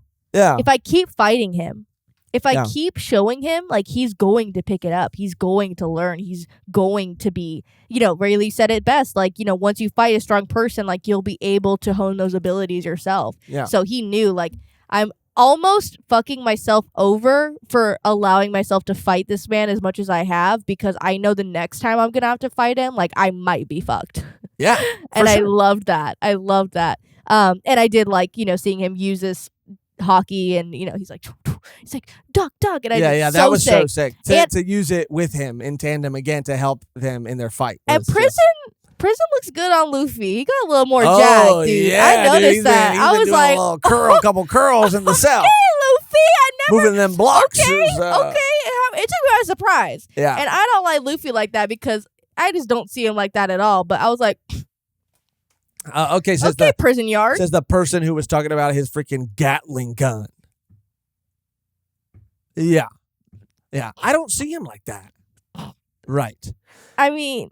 Anyway, we also find out this old man, there's a little more to him as well, too, and we're going to find that out. He's going to teach Luffy a new move. This is where we find out about Rio, and Rio is basically hockey in Wano, their term for it. Skypiea had mantra. It seems like Wano has Rio, which is hockey. And Luffy wants to learn a move that he saw Rayleigh use, which seems to be a second level of armament hockey, outward hockey, which is incredibly interesting as well. We talked about it in our previous discussion, but it is interesting because if observation hockey has this extra level, which is seeing a bit into the future, and armament hockey has this second level, does that mean that, the Supreme King or the Conqueror's hockey does it have more levels? Are there how many levels? What are the possibilities and the potential now that we know this? Yeah. And this was really cool to see that even in Wano, this is how strong these people are, and especially in the case of Omehyo, who was a Yakuza boss, one of the main, if not the main, boss of all the Yakuza, or at least all the Yakuza really respected him. And so Luffy sees him use that move, and he trains Luffy, and Luffy is still again using this sumo match, plowing through people as a way to train and do this, because he realizes that the only way he's going to be able to defeat Kaido is if he gets stronger. And so this is going to be something that's going to be very important for him to master. This is when Yasu meets with the I have such a hard time saying their name. The Akazaya gang, the samurai, the Kozuki clan gang, but they don't know who he is. Bro, this was so funny. Yeah, and it's we have no idea, but she's. But cool. they waited till he left the room. Yeah, to be like, did anybody know who that guy was? And we're I honestly, I was a little afraid to admit it in the moment. I have no idea. And everyone's like, is. What? Yeah. Hyo realizes, old man Hyo realizes that the Kozuki clan, this group, the 9, are alive. And this was a really impactful moment for him, too. It really was. I loved this moment. Just him kind of being I was giving up. I was resigned to death. Yeah. I was ready to go. And he's just crying. And it is just so crazy. Like, he is so much older than he was, and he's like this little old man now, and he is powerful, but it is just like so different, and how you could totally see that he was this person, and I don't think the years were the only thing that made him look the way he does. It's like suffering and just pain. Yeah. And he said if I went out when I thought I was going to go out, like just a little bit earlier, I would have missed this moment. Yeah. And even that sentence really got to me. But now he's sort of like reinvigorated, and he's like recharged, and they realized that they could recruit the whole prison. Everybody who was in prison there was in prison for crimes against the shogun. So makes sense. So they can recruit all these people and get their manpower up, which they desperately need. That's when we see that Shutenmaru's forest is on fire again, because they have retaliated, thinking that the thieves have stolen some of their food, but this was because Kinnymon and Dogstorm left that note there. Like, they straight up framed this man. I can't get over it. That was like wild. That was so out of pocket. On a fucking post-it and shit. On a post-it note, damn. This is really funny. Brooke stumbles in to find Zoro sleeping with the ladies. Yeah, I would say one lady. Well, one lady. I mean, yeah. One lady is the only thing that he should. But the most beautiful woman in Wano. Beautiful, yeah, exactly. And I was like, okay. It was cute. And I don't, it's so funny, and maybe it's a little hypocritical. What? But like Brooke's panty line, it just still hits, dude. Panty line?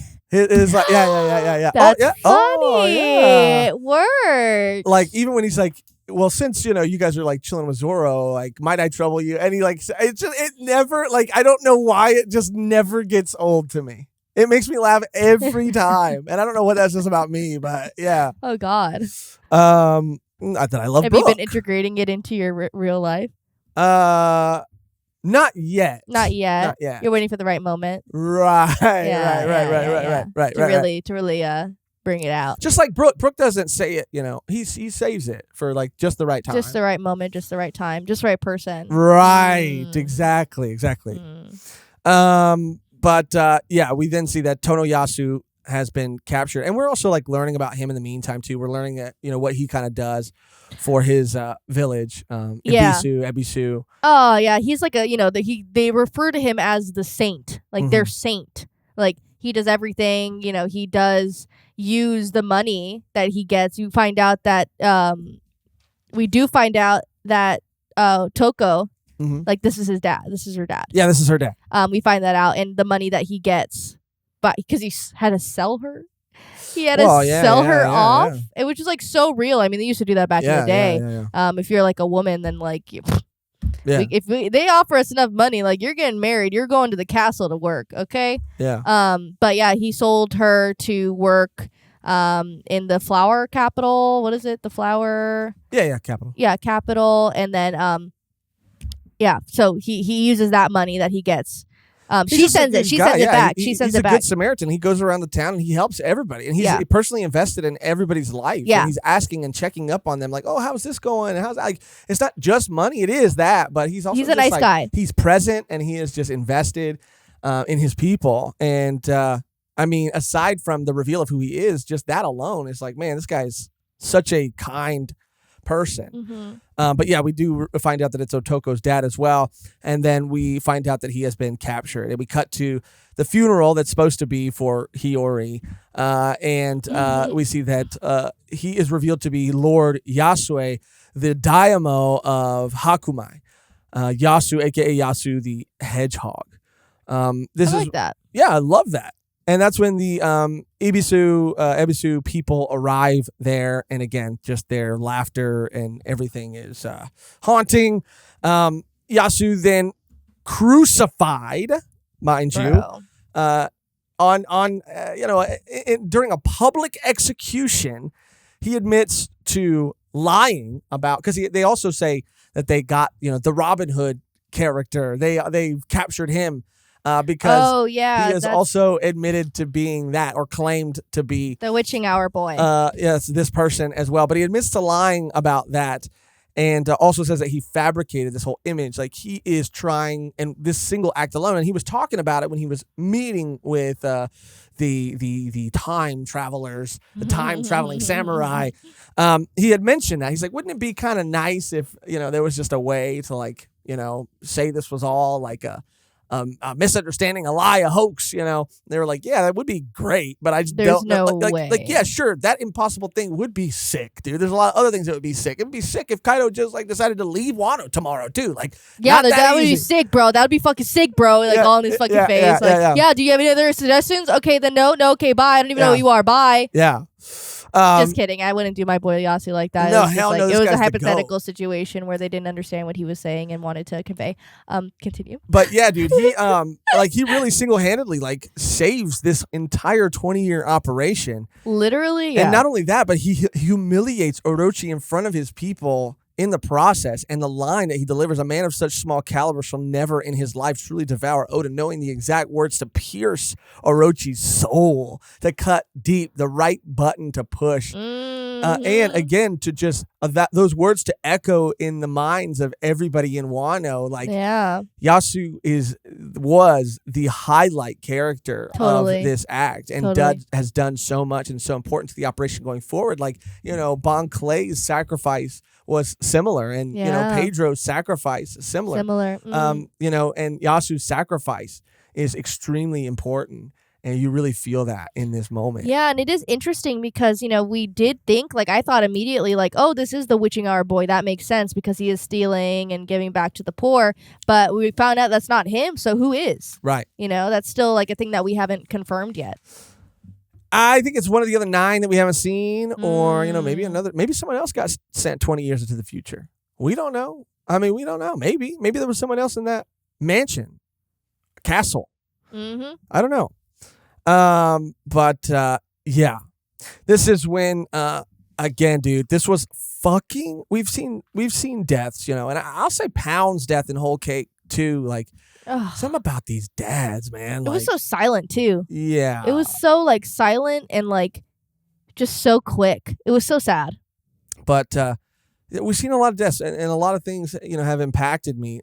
But this is like up there. Like Yasu's execution was really hard to read at the time, and even going back and watching it, and all anybody can do is laugh. And there was even like another moment that I don't think we really touched on as much in the previous conversation, but there was a fucking heartbreaking moment between like Toko and Usopp as well. Bro, that broke me. That broke me. Like Usopp's lies literally had a direct effect on someone like trying to save someone else's life. I mean, it just gave them like this kind of like in this moment, like this kind of like false hope. That's what I'm saying. Like Usopp is he's like, and Usopp sees that in that moment, and his reaction to it was also heartbreaking. Just like, it was heartbreaking. It was hard to see because, I mean, obviously I love Usopp, and something at the beginning of this arc in Act 1 that was set up as a funny gag, and we were like, yeah, dude, Usopp would be selling toad oil, dude. That's so Usopp. And then for it to come back around in this way, I don't want to see Usopp be put through that. But I mean, I don't also want to see a Toko be put through that. Put through like in a position where she's believing she can bring her father back to life with this toad oil. That was horrible. And I don't know if it was already. I showed you that panel, and I was like, "What did I see? Did we see this before, or does this come after?" Oh, we're gonna get there. We haven't got there. Okay, yeah, with Okiku. Yeah, we're gonna get there. But yeah, that Usopp moment, man, just definitely didn't want to forget to mention that. But that's right when we get this flashback. We're really like right here. The flashback of Kinemon and gang as ruffians, dude. And we also see a younger, very different Yasu, the hedgehog, a more intense, a bigger person who, tells them that as ruffians themselves, like that they got to step up because, if Odin is going to be the person he's going to be, like, then they will be Wano's guardian deities, like, which is a lot to put on them. And you really feel that in that moment. They want to elevate, they want to rise themselves to be worthy of that. I'm just obsessed with blonde Kinemon. I didn't read the color. I didn't read the color version. But so even in the black and white, it's light. He doesn't have dark hair. Right. So I'm just like obsessed with like him being like a delinquent kind of and like dyeing his hair blonde or whatever. But it is interesting. Yeah, I didn't even notice we see this. a panel of all of them. And I was looking, and Okiku, she was from the past too, so all of them should be in that meeting. Right. So I was looking for her, and there was someone else in her spot. Right. And I went, interesting. I don't know who that is. Right. I didn't even see or notice this. I don't know why, but when Mehgan brought it up before we started recording, I was like, oh my God, dude. It's all there, and it's right there, but I just missed it. Like, crazy. This is the beauty of this series. Like, such a well told and well written and well presented story is that there's like so many. Imagine how many other things like are just like waiting there to be discovered. I mean, this was a pretty obvious one, it's but in like, your face. Yeah, this like is a things pretty... that Oda just puts in your face, and like again, context. Like you have no idea what it is, but when you do, you're like, yeah, wow. But yeah, this is amazing. So awesome. But because we find out. I mean, we could just say it here. Yeah. I mean, we find out that. This is calling back again to Zoro saying that like she's hiding something. There is a secret, and calling back to her behavior when she was with Zoro and Luffy when they were doing their first sumo fight. And she was being like dainty, and she was being like, bashful. Like, what should I fight? Like, what should I? And Zoro's like, cut that shit out. Like, you're a samurai, dude. Let's go. Like, come on, don't play dumb. But it makes so much sense because we find out that Okiku, at a certain point, like, was a man. Yeah, I forget the name they exactly use, but they say it when they're in the prison, pretty much, and because they see them for the first time. Okiku puts on that fox or demon mask, right? Or like the ogre or whatever, and they're like, oh my gosh, is that so-and-so, the most beautiful man in Wano or something to that effect, beautiful samurai? And both Chopper and Luffy are like, you're a man? Yeah. And then there's another speech bubble that says like, oh, Okiku's a woman at heart. Yeah. And I was just like, oh. And what a beautiful just way to phrase it. I know. And what a beautiful way to show it, and it's not made a big deal. Yeah, right. Exactly. It is just a question, and then it's answered, right. And then it's not brought up again. And I just love that. I love that. I mean, we've seen it before with Ivankov and like all of these people, like gender and everything. And I was just like, this is so cool to have this representation in this arc and in this act, and for it not to, at least at this point, be like overly emphasized. Like, it's just this thing, like so much so that I didn't even freaking notice it. And it's just this thing that everyone is like accepted. Like you don't see Kinemon and everyone else like thinking differently, hounding her about it. Yeah. No, it's just what it is, and I just love it. It was such a great moment and awesome. This is when we get the explanation of smile and sad. Also, the explanation of the waiters, the gifters, and the pleasures. This was insane as well. And also, it really does, like, we had a lot of questions about the smile. And this answers some of them, I guess, but it does answer other questions I didn't even think to ask. Like, first of all, and again, the comparison that we made in the Parvision made in the previous discussion we had just, like, completely cracked my fucking world and mind wide open. Like, it was absolutely eye-opening. But I mean, we find out that the after effects of this smile, first of all, and it's also kind of funny because it's like Doflamingo calls himself Joker. Joker uses this like laughing gas that does the same thing that Smile does, or one of the side effects of Smile does, because it is a horrible and horrifying thing to rob someone of all emotions except for this like false sense of happiness, this like fake smile. Like, it's just it's insane. Anyway, but we find out that the waiters, the gifters, and the pleasures are called that because the waiters are still people who are waiting for their smile fruit. They're still like loyal soldiers, but they haven't received a smile fruit yet. The gifters are the ones who have been gifted the benefits of the smile fruit, because 1 in 10 people, it just doesn't work, and they suffer the side effects that everybody in Ebisu is also suffering. And those people are called the pleasures because they're just smiling all the time. And we got these introductions, I believe around Zoe, where we started to get some of these like gifter, pleasures. Yeah. And I was just like, what an odd and interesting like kind of name for these groups. And now it makes so much sense. But we find out, that they named it this way because of its side effect. That Doflamingo, that Orochi, that Kaido, that all of these people saw the side effects, and that is why it's called Smile.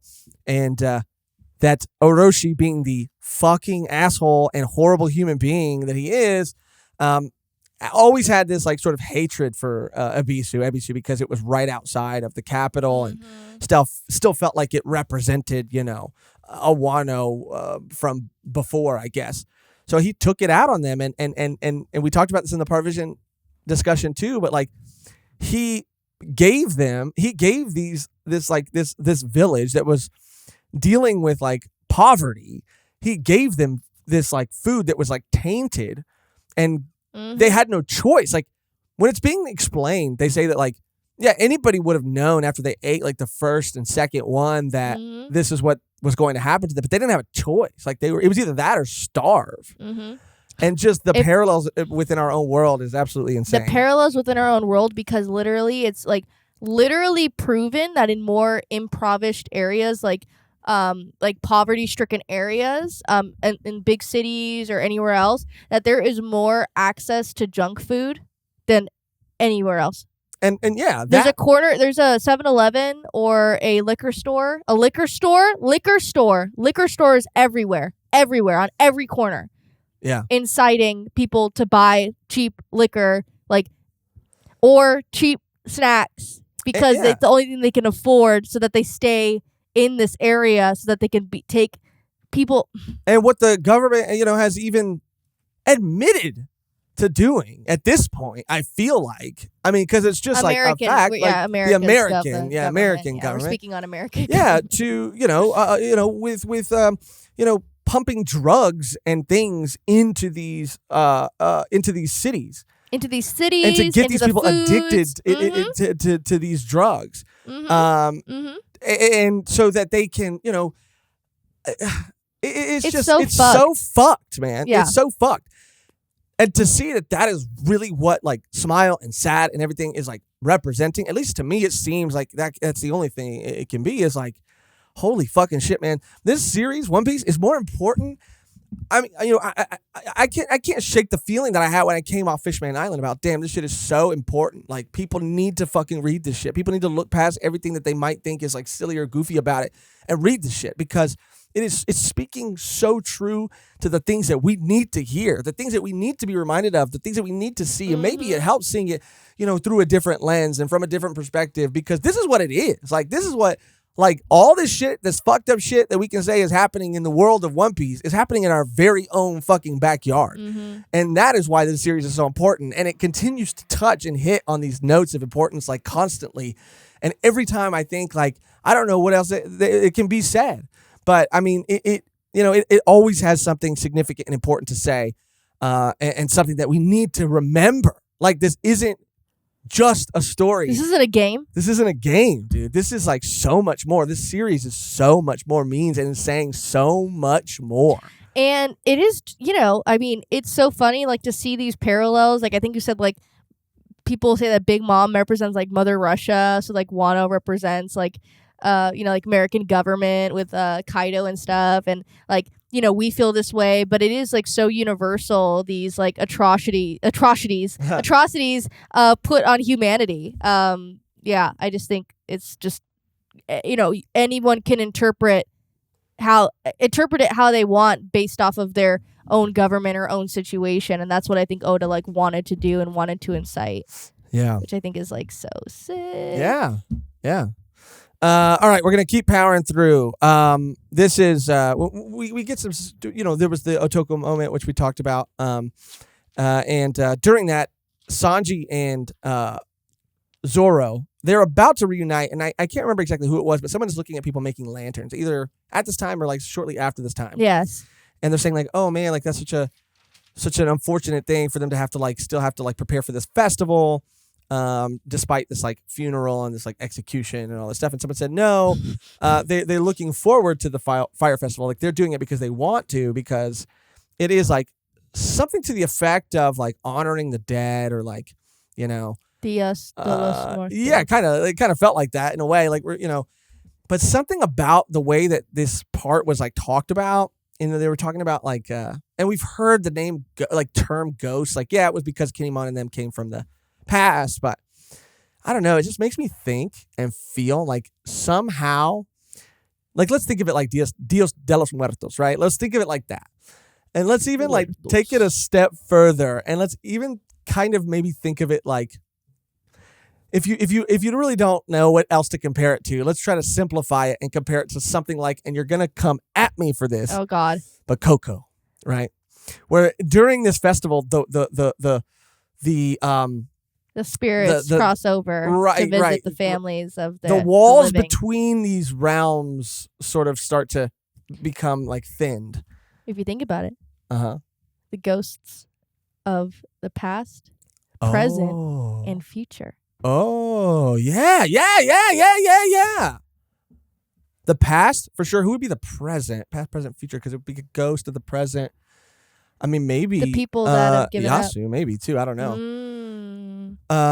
But yeah, wow. I just can't help but feel like, the walls between these two worlds are gonna maybe somehow, they're gonna become like easier to sort of like go between. And during the Fire Festival, certain people are gonna maybe be able to come back momentarily as ghosts. I don't know. That's crazy, but like Ace, yeah, like maybe some other people, yeah. Are you crying right now? You are legitimately and genuinely crying right now. I can't. I really I can't shake that. I don't know why. And I could be way off. I just can't even imagine like Luffy talking to Ace again. I know. It literally makes me like want to like, or even Sabo. Like especially Sabo, I think. Yeah. Woo. Okay. Continue. Yeah. Continue. Take the camera off me. You always leave it on me when I cry. Anyway, moving on. So this is when we see Zoro and Sanji reunite to protect the morning Otoko. This is the first time that they have been together since motherfucking Dressrosa. And I am so sorry, dude. If everybody, for the people who were out there who had to read this shit week to week, I am so sorry, because even as someone who got to read through it all in one go, it still felt like an eternity since these two were together. And seeing them together, it warmed my heart in a way I didn't expect it was going to be warmed with the intensity that it was warmed. I was like, oh my God, this is so amazing. I didn't know how much I missed this. I needed this. And so if you were reading week to week and you had to wait years for that shit, I part of me is, I empathize. I can't imagine. Same. But this was so sick to see. This is when Kid and Killer are brought back and to the prison. And they are drowned for the battle. Like, they're told that they're not going to be let out of this well until Luffy is defeated. Mm-hmm. And Luffy's still there, training, doing what he's doing. This is when the Straw Hats battle with the Straw Hats that are there at the funeral battle with Drake and the ninja of the Shogun, and Kyoshiro and Hawkins talks about having the lives of Law's crew. So this is basically where everybody's kind of together. Yeah. Everybody's kind of fighting. Law goes after Hawkins. Hawkins like, I don't think you want to come after me because I have the lives of your crew. Uh-huh. So if you kill me, you have to kill me 3 times or whatever. You have to kill 3 of your crewmates before you can even touch me, which is like, damn, dude. Baller shit. And Law seems to be like kind of struggling during this whole He arc. really is. He seems to He's been struggling. His like the other, outside of Luffy, like some of the other people that are part of this alliance, like he's kind of maybe struggling with their loyalty a little bit. Totally. And he is maybe questioning their loyalty. And he really does seem to be having a hard time right now, emotionally. Oh, yeah. He's going through it. And like, to be told by Shinobu, like, we don't even know you people. Like, what if you're the traitors? Like, what if you did this? And he's just like, why are, like, if we have an alliance, if we're trying to, like, help you, like, you can't be questioning this, because then it's like, where are we at? And I was like, oh, poor Law. Yeah. I feel so bad for him. Me too. This is when Big Mom shows up at the prison and takes out Queen and company. Like how I wrote that down. Queen when she and company. realizes there's no in like her face, like it drew her face, like it was so funny. Her eyes just like went black. It was like she was all excited. It was like, and then they're like, oh shit. Yeah. And we get to see Queen's devil fruit, which is the ancient model Brachiosaurus, which is so awesome, dude. I'm a sucker for dinosaurs. Dude. If you were a 90s kid, you grew up on dinosaurs, bro. Dinosaurs were like the shit, man. Like, there were dinosaurs in every kind of media. And so I loved it. I loved seeing that this was Queen's like devil fruit ability. I mean, I knew it was going to be something like similar, I assumed. Yeah. But to see it was like so sick. But this is when Luffy rips off the collars, accomplishes the move he was trying to accomplish, that outward hockey. And Big Mom gets her memory back. Queen inadvertently like headbutts her from way up, and she is able to get her memory back, but she passes out. And as soon as she passes out, Queen and everybody is like, bro, get as much sea prism as we have and wrap this woman up, and we need to take her right now. So she is taken. Yes. After that, that's when we get to see that Kawamatsu is freed, and this is another highlight moment. Damn, dude. Bro, Kawamatsu, like, what a sick ass character. Bro, so sick. I was so curious to see who was in that cell. Yeah, me too. And I was like, a kappa. Like, that is awesome, dude. And he is such a cool, like, I love his character design. I love him as a character, the little bit that we've gotten to see of him, his personality. So cute. That he helped, like, take care and raise Hiyori, like, so sick. But here's another highlight moment that I just can't help but, like, linger on for a little bit. I know this episode might feel like it's going a little long, but, I mean, we just can't brush past this, like, playground moment.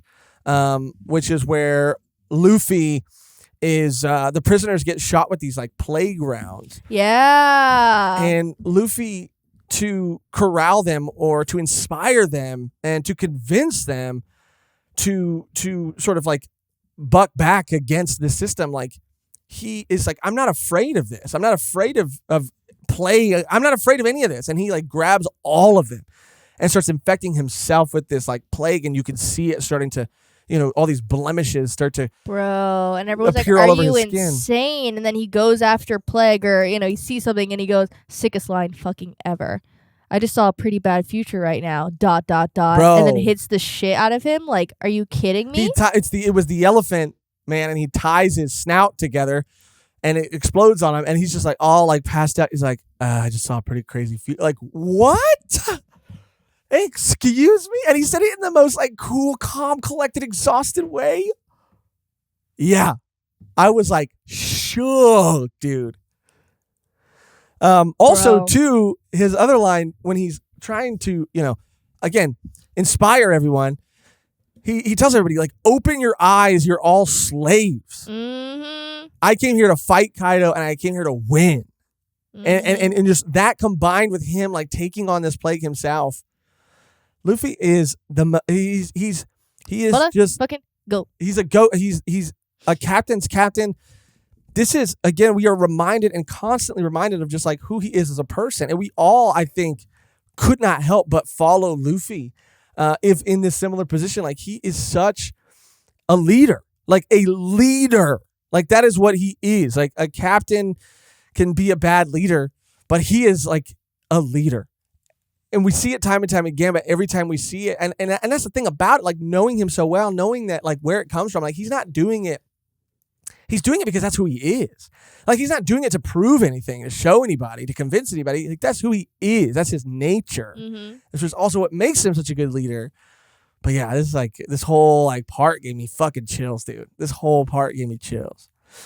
Well, we see Kid leave again. Kid leaves again. Again, yeah, he's gone. He's like, I'm out of here, dude. You know, again, we see him kind of torn, like, especially with Killer. I mean, he's like sad. That was revealed because we do finally realize that this person with the scythe was Killer. And he ate a smile fruit, and now he's fucked up. Well, he's been fed one probably against his will, or maybe just that's what I mean. Like, Right. he ingested it, so like, I just feel, you know, Kid's just like, what did you do to my friend? And I was like, and we know why Kid dude, hates Kaido so much That's now. so sad. Yeah, and Kid does seem like really fucked up too, and all over the place. Like, all over the place. Like, really kind of lost, I guess. Well, yeah, because, you know, he thought he had people he could trust. I mean, the side of his crew, but, like, you know, all these people, and now he's even more jaded than ever. Yeah. We find out about that Sanichi call, which in the Viz translation, at least, is like surrender your name and be as a child, which is a very significant thing that I think is already lets us in more on certain characters and where they're from, but I think is going to be of even greater significance like coming in the future. Yeah, and this was another highlight moment for me. I just wanted to stay on when Luffy is, I think, giving this speech, and I think it's Momonosuke and God, what's her name? Which one? Tama. Oh, Tama, yeah. when they're in the prison.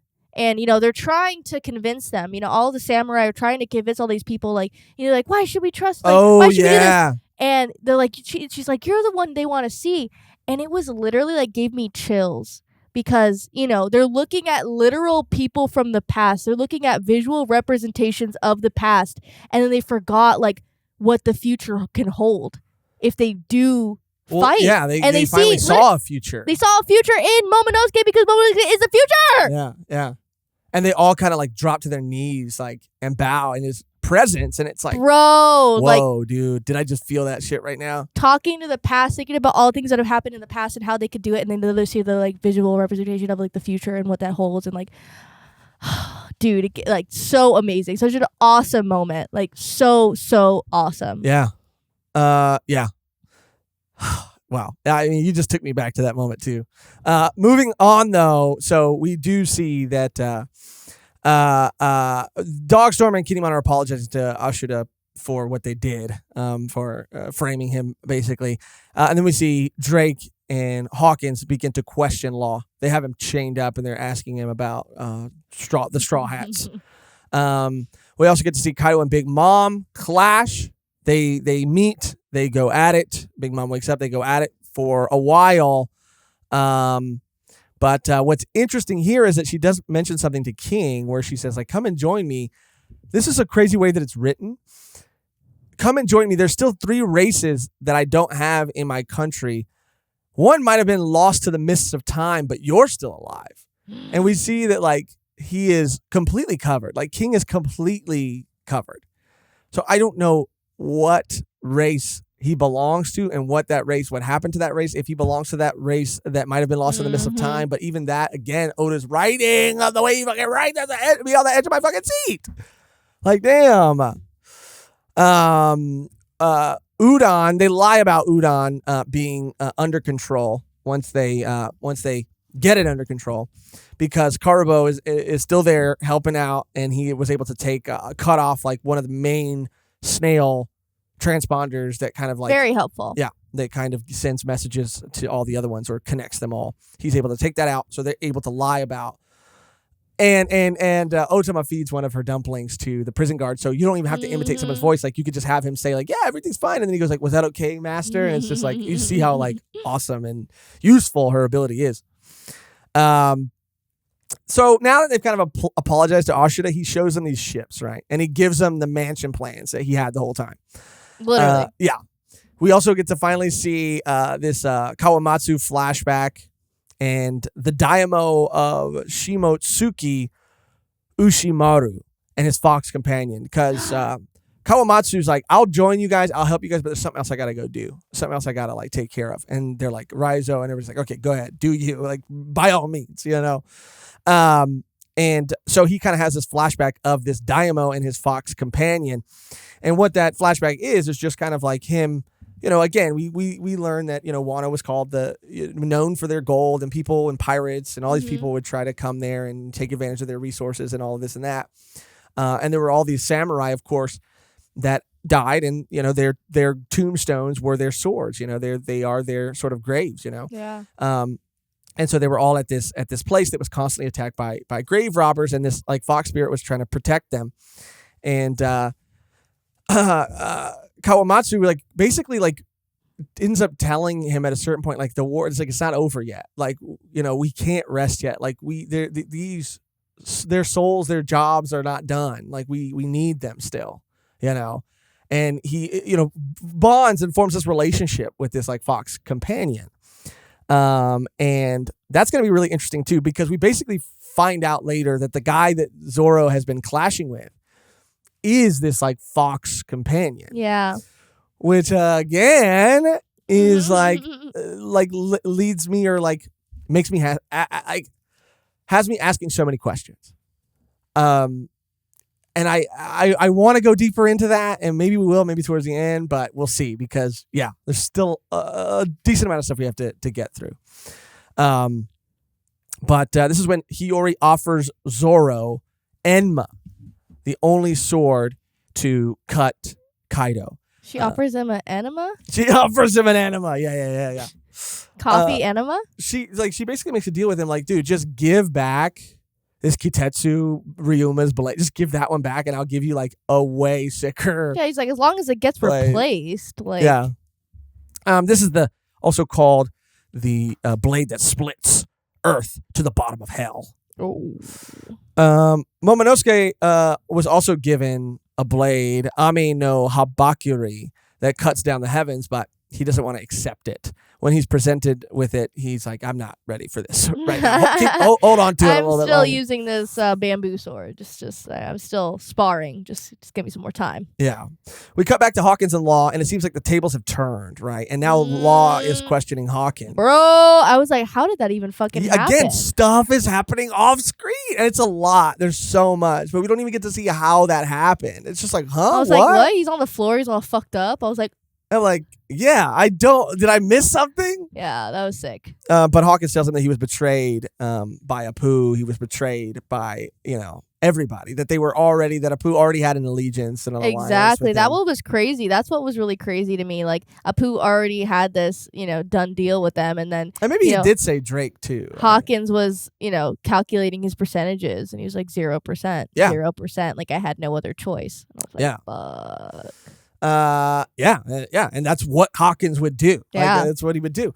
But we also see this like silhouetted figure, another mysterious figure, come to help Law and lets him go. Yeah, they had a boot. That's all I know. Yeah, and curiouser, bro. I have zero guesses. Zero. I have really zero theories about what's going to conspire. Yeah. Aspire. Conspire? Conspire. Yeah. No. Conspire. Yeah. Or yeah. Don't make me question myself now.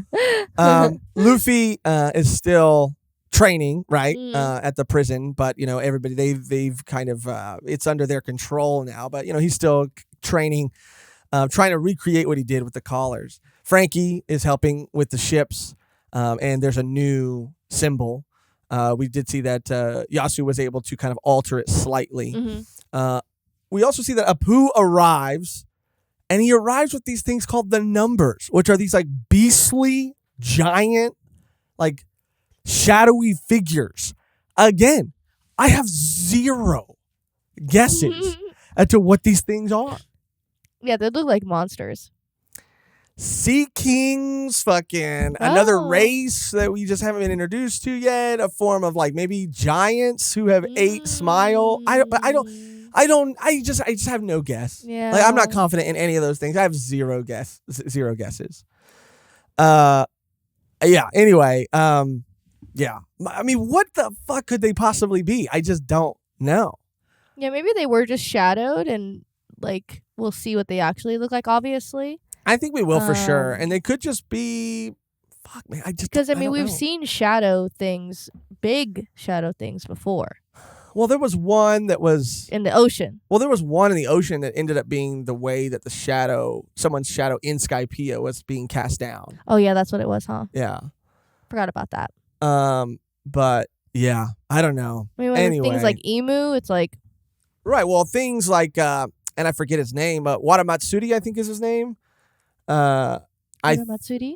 I think that's his name. Wadamatsuri, the Vanderdecken guy that did end up switching sides. The big guy, yeah. Like we've seen that thing. That thing. The one that lost huge. is, I think, like Sea Kitten or something. Right, yeah, that guy who when he came back, like I loved him a lot. But yeah, we've seen him. He's huge. Like, what the fuck is he?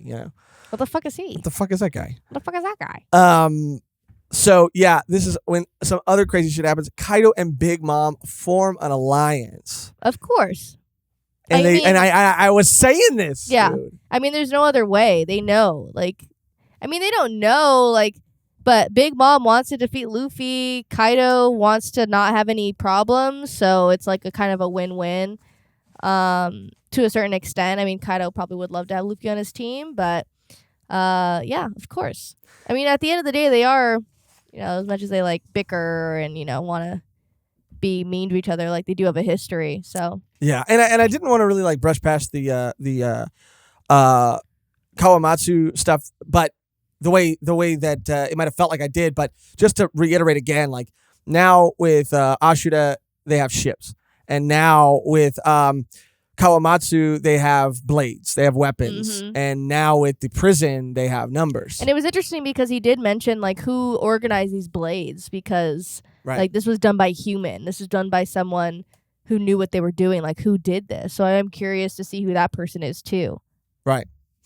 Yeah, dude, there's just so much here at the end. This is when we see Tenguyama Hitetsu, the master, give the children their blades. That's when, Momonosuke kind of, says like, hold on to mine for me. And we learn more about Enma, the blade that Zoro is getting, and only Odin has been able to tame that blade. That's when we talk more about, and they throw that forged word out there, like a blackened blade that's being, like we talked about in our Power Vision episode, that's being armed with hockey versus a blade that's being forged in hockey are two completely different things. And we're learning that here because of the way that it affects Zoro's arm when he uses it. It seems to exude the Ryu of its wielder. It seems as if like Odin himself, his actual Ryu, his hockey, inherited hockey. Yeah, is like infused within that blade, and is pretty another crazy fucking concept, dude. Another fucking crazy. I mean, concept. With that blade, he can literally do Mihawk shit now. I would think so. Yeah, dude. I mean, what he just did when he got it for a second, the first time sliced the half of the cliff off. Half the coast. Damn. We learned more about these shadowy figures, and there were a lot of people in the comments saying, "Oh yeah, of course the 9 shadows they're talking about the 9 samurai." And the only reason why it might have seemed like something that should have been obvious, but we were maybe thinking it could be something else, is because oftentimes when something does seem obvious, it's never that, right? Like it's always going to be something else. Like it could have been meant to be set up like it was going to be that, but then would truly end up to be something else. And I mean, we've already seen it in Fishman Island. Like it's like Luffy. I mean, Luffy was prophesized. Yeah. Like straight up. So I was like, oh, another prophecy including Luffy. Okay, wouldn't surprise me. And we kind of see here that even though it's not really that, but they do mention 9 shadows again when they talk about the 7 samurai, which is just a beautiful nod to the 7 samurai. Which is an awesome movie, and there's even an anime that adapted it. And A Bug's Life is actually the Pixar movie is an adaptation of the 7 Samurai. If you really go back and look at it, A Bug's Life, Pixar movie, yeah, fantastic. Are you serious? Yeah, it's like the same concept. It's like how we talk about all the time, like Lone Wolf and Cub, like that old samurai movie. How they seem like Disney seems to be kind of obsessed with that right now, like with The Mandalorian and all these other like it's kind of being used a lot or seeming to be used a lot. 7 Samurai is just another like just classic sort of story structure that I feel like a lot of people use where, Flick, I think was his name. Yeah, Flick. He kind of goes and he recruits these other like warriors and to help him, blah, blah. It's just like, yeah. But it's a rock. Okay. I love A Bug's Life, dude. Yeah, dude, that movie slaps. Yeah, so that's a cool nod to that. 7 Samurai with the Red Scarabs head out with 1 shinobi, and 1 little lord, and cast 9 shadows upon the earth. Little lord. Yeah, this is just, again, beautifully written.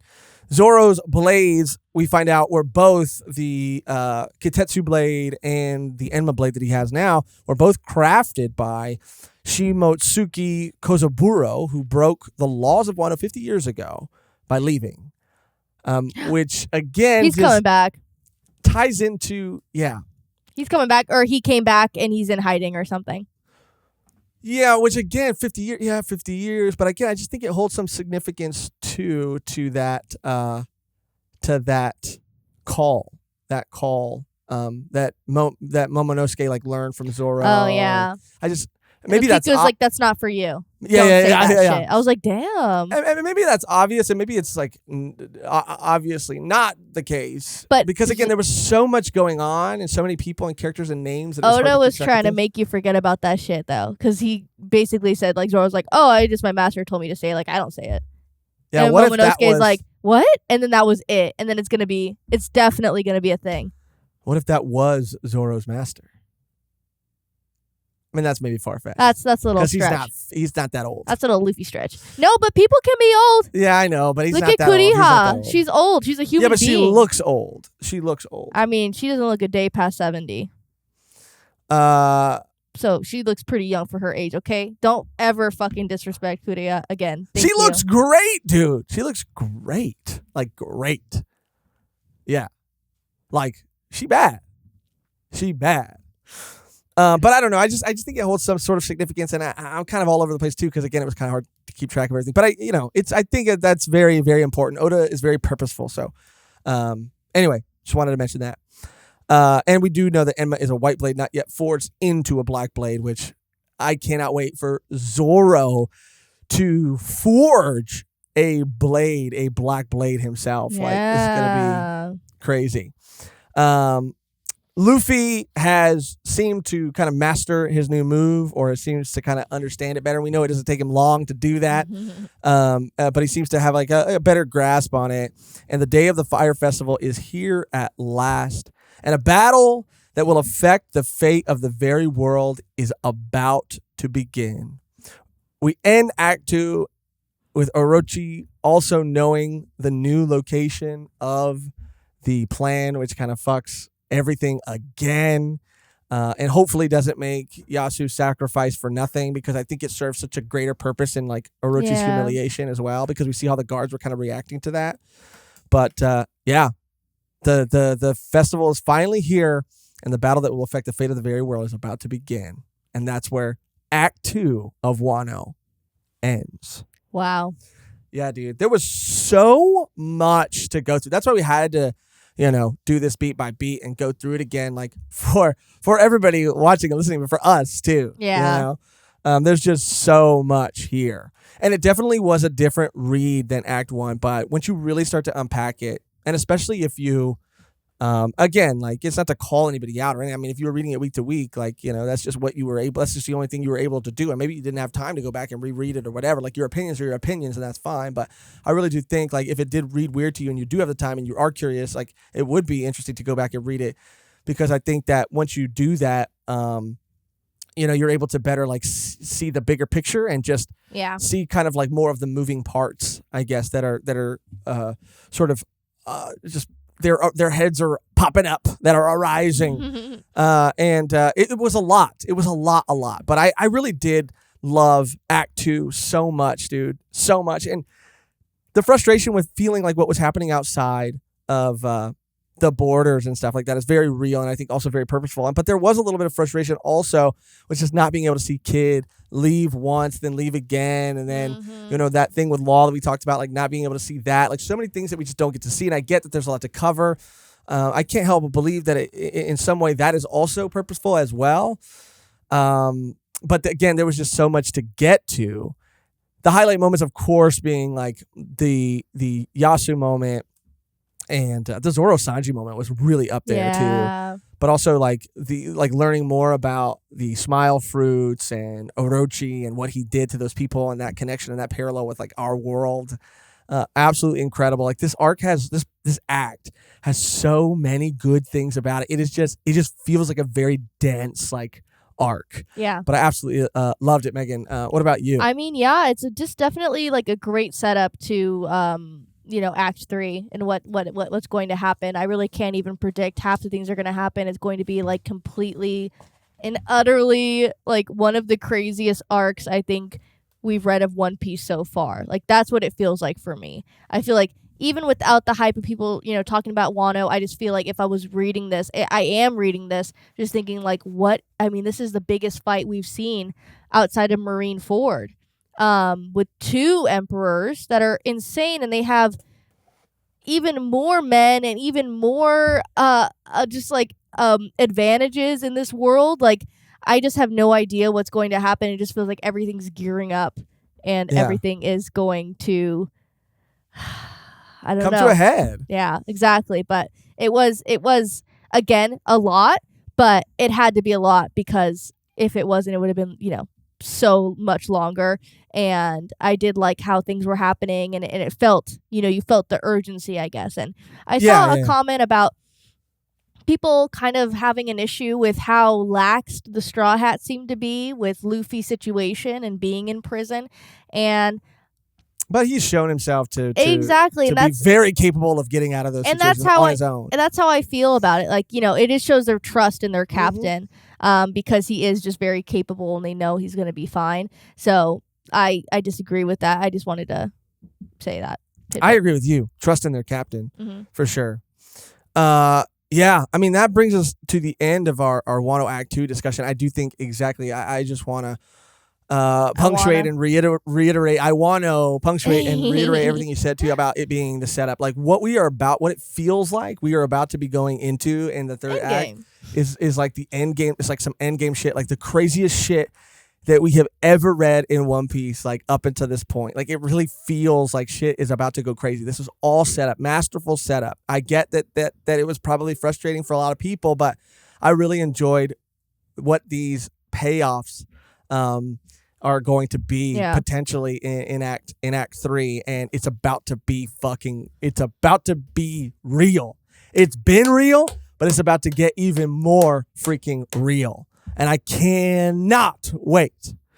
Yeah, dude. Fuck, man. I mean, I could still, like this episode is going long. I could still keep talking about it. There's not enough time in the world to talk about this. But this is where we'll end it for this episode, especially because we put out that equally as long episode with Parvision. Go check that out again if you haven't checked that out already. It was such a fun conversation. And really quickly here at the end, too, I also want to mention that, like, discussions like that, like, we really had a great time. Like, genuinely. Parvision is just a breath of fresh air, like, truly. And that's such a great time talking to him. And, we've collaborated with other people in the One Piece community, and there's so many other people that we want to collaborate with and talk to and reach out to as well. And so, expect more of that too. Like, we got a comment about that, like people saying like, I want you guys, once you catch up, to like reach out and like have more of these discussions. And, this is kind of like the first of like those kind of discussions. And we plan on and want to have so many more of those. As well as like, like I said, like anime reactions and chapter discussions in some form. All of these things are things that we're working towards as we come close to what we would call and consider like a traditional Done Piece episode, I guess. But also in terms of Act 3, stay tuned. Just if you're not subscribed for whatever reason, like please subscribe so that you can get like notified on our community page.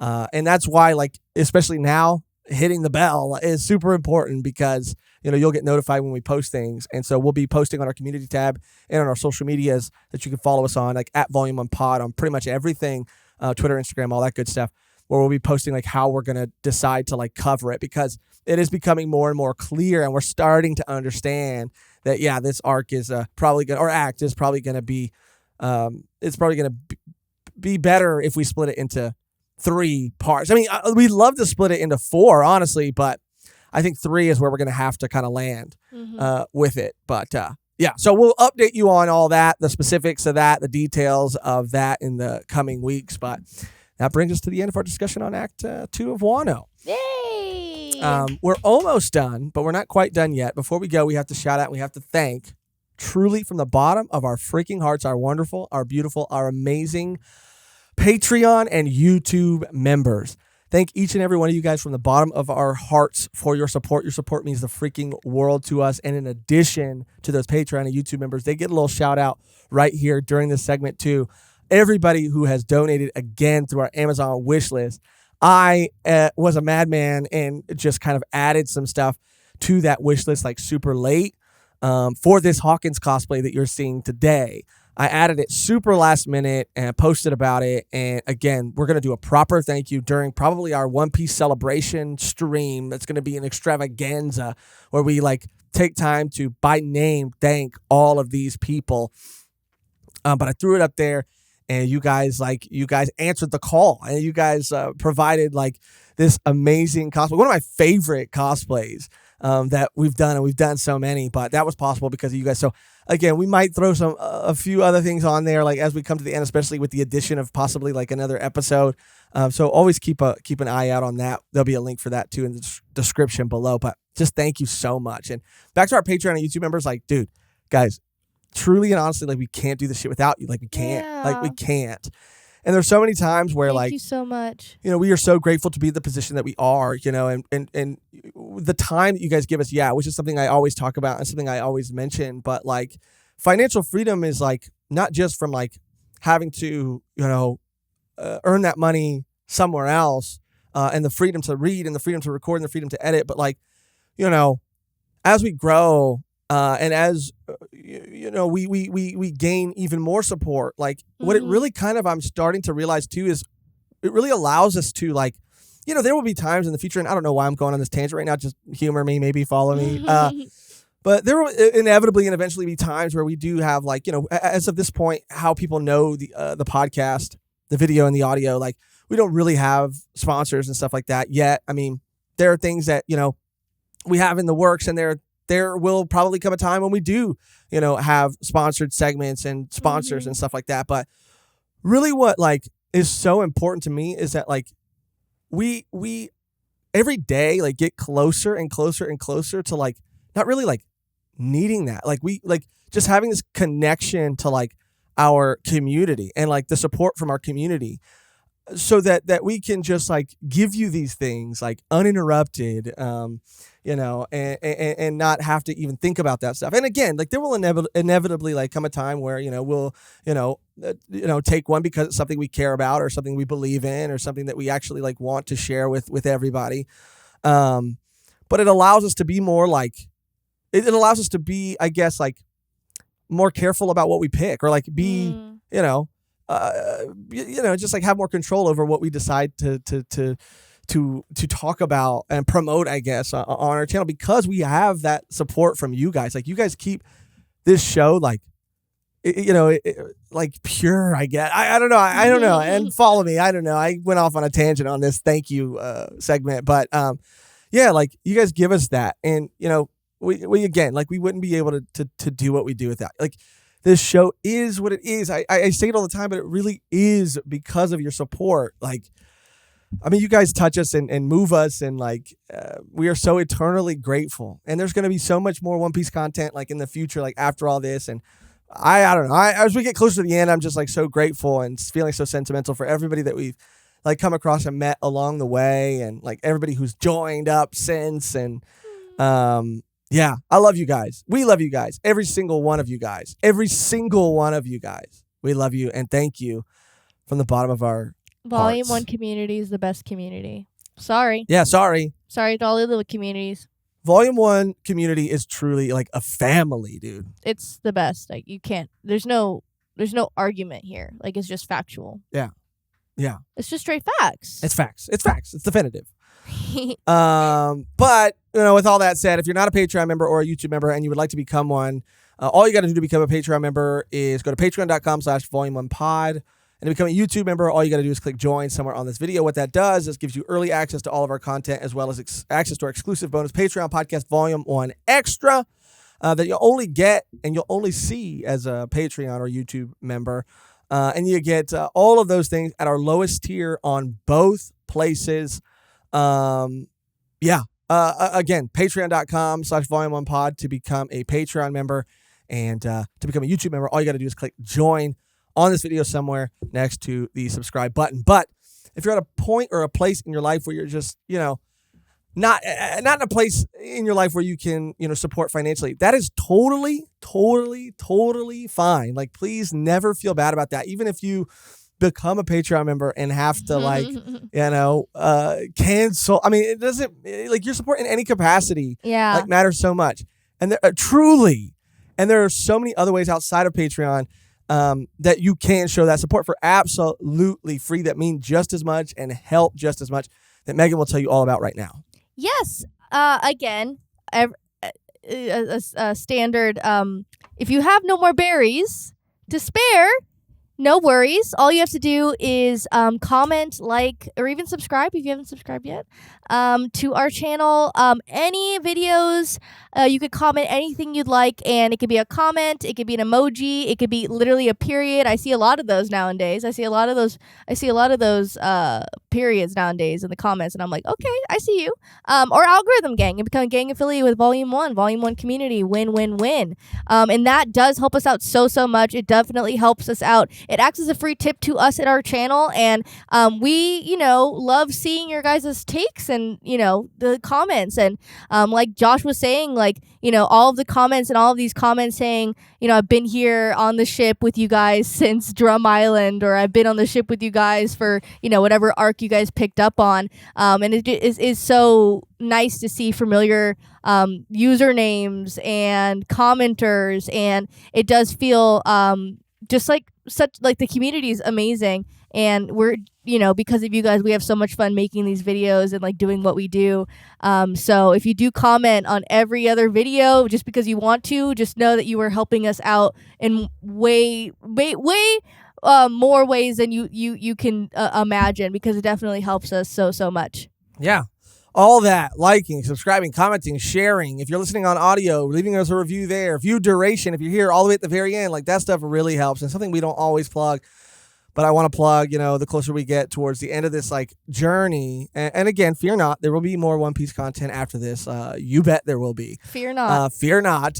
But we never really plug this, but our Done Piece, merch. Like, what a better time than now to like celebrate, commemorate, remember this like crazy journey by copping a shirt or a hoodie, or even like a Volume 1 Jolly Roger shirt or hoodie or sticker. Yeah. So there's links to that. You can see it on the bottom of this video as well. But yeah, that's going to do it for another Done Piece episode. Thank you again if you're here all the way at the very, very, very, very end. The only thing left to do now is to get out of here on our outro that is always the same and never changes, which today, Mehgan, is... okay. Zoro's Enma. Zoro's Enema. Zoro's sword enema. Zoro's sword enema. I do like that.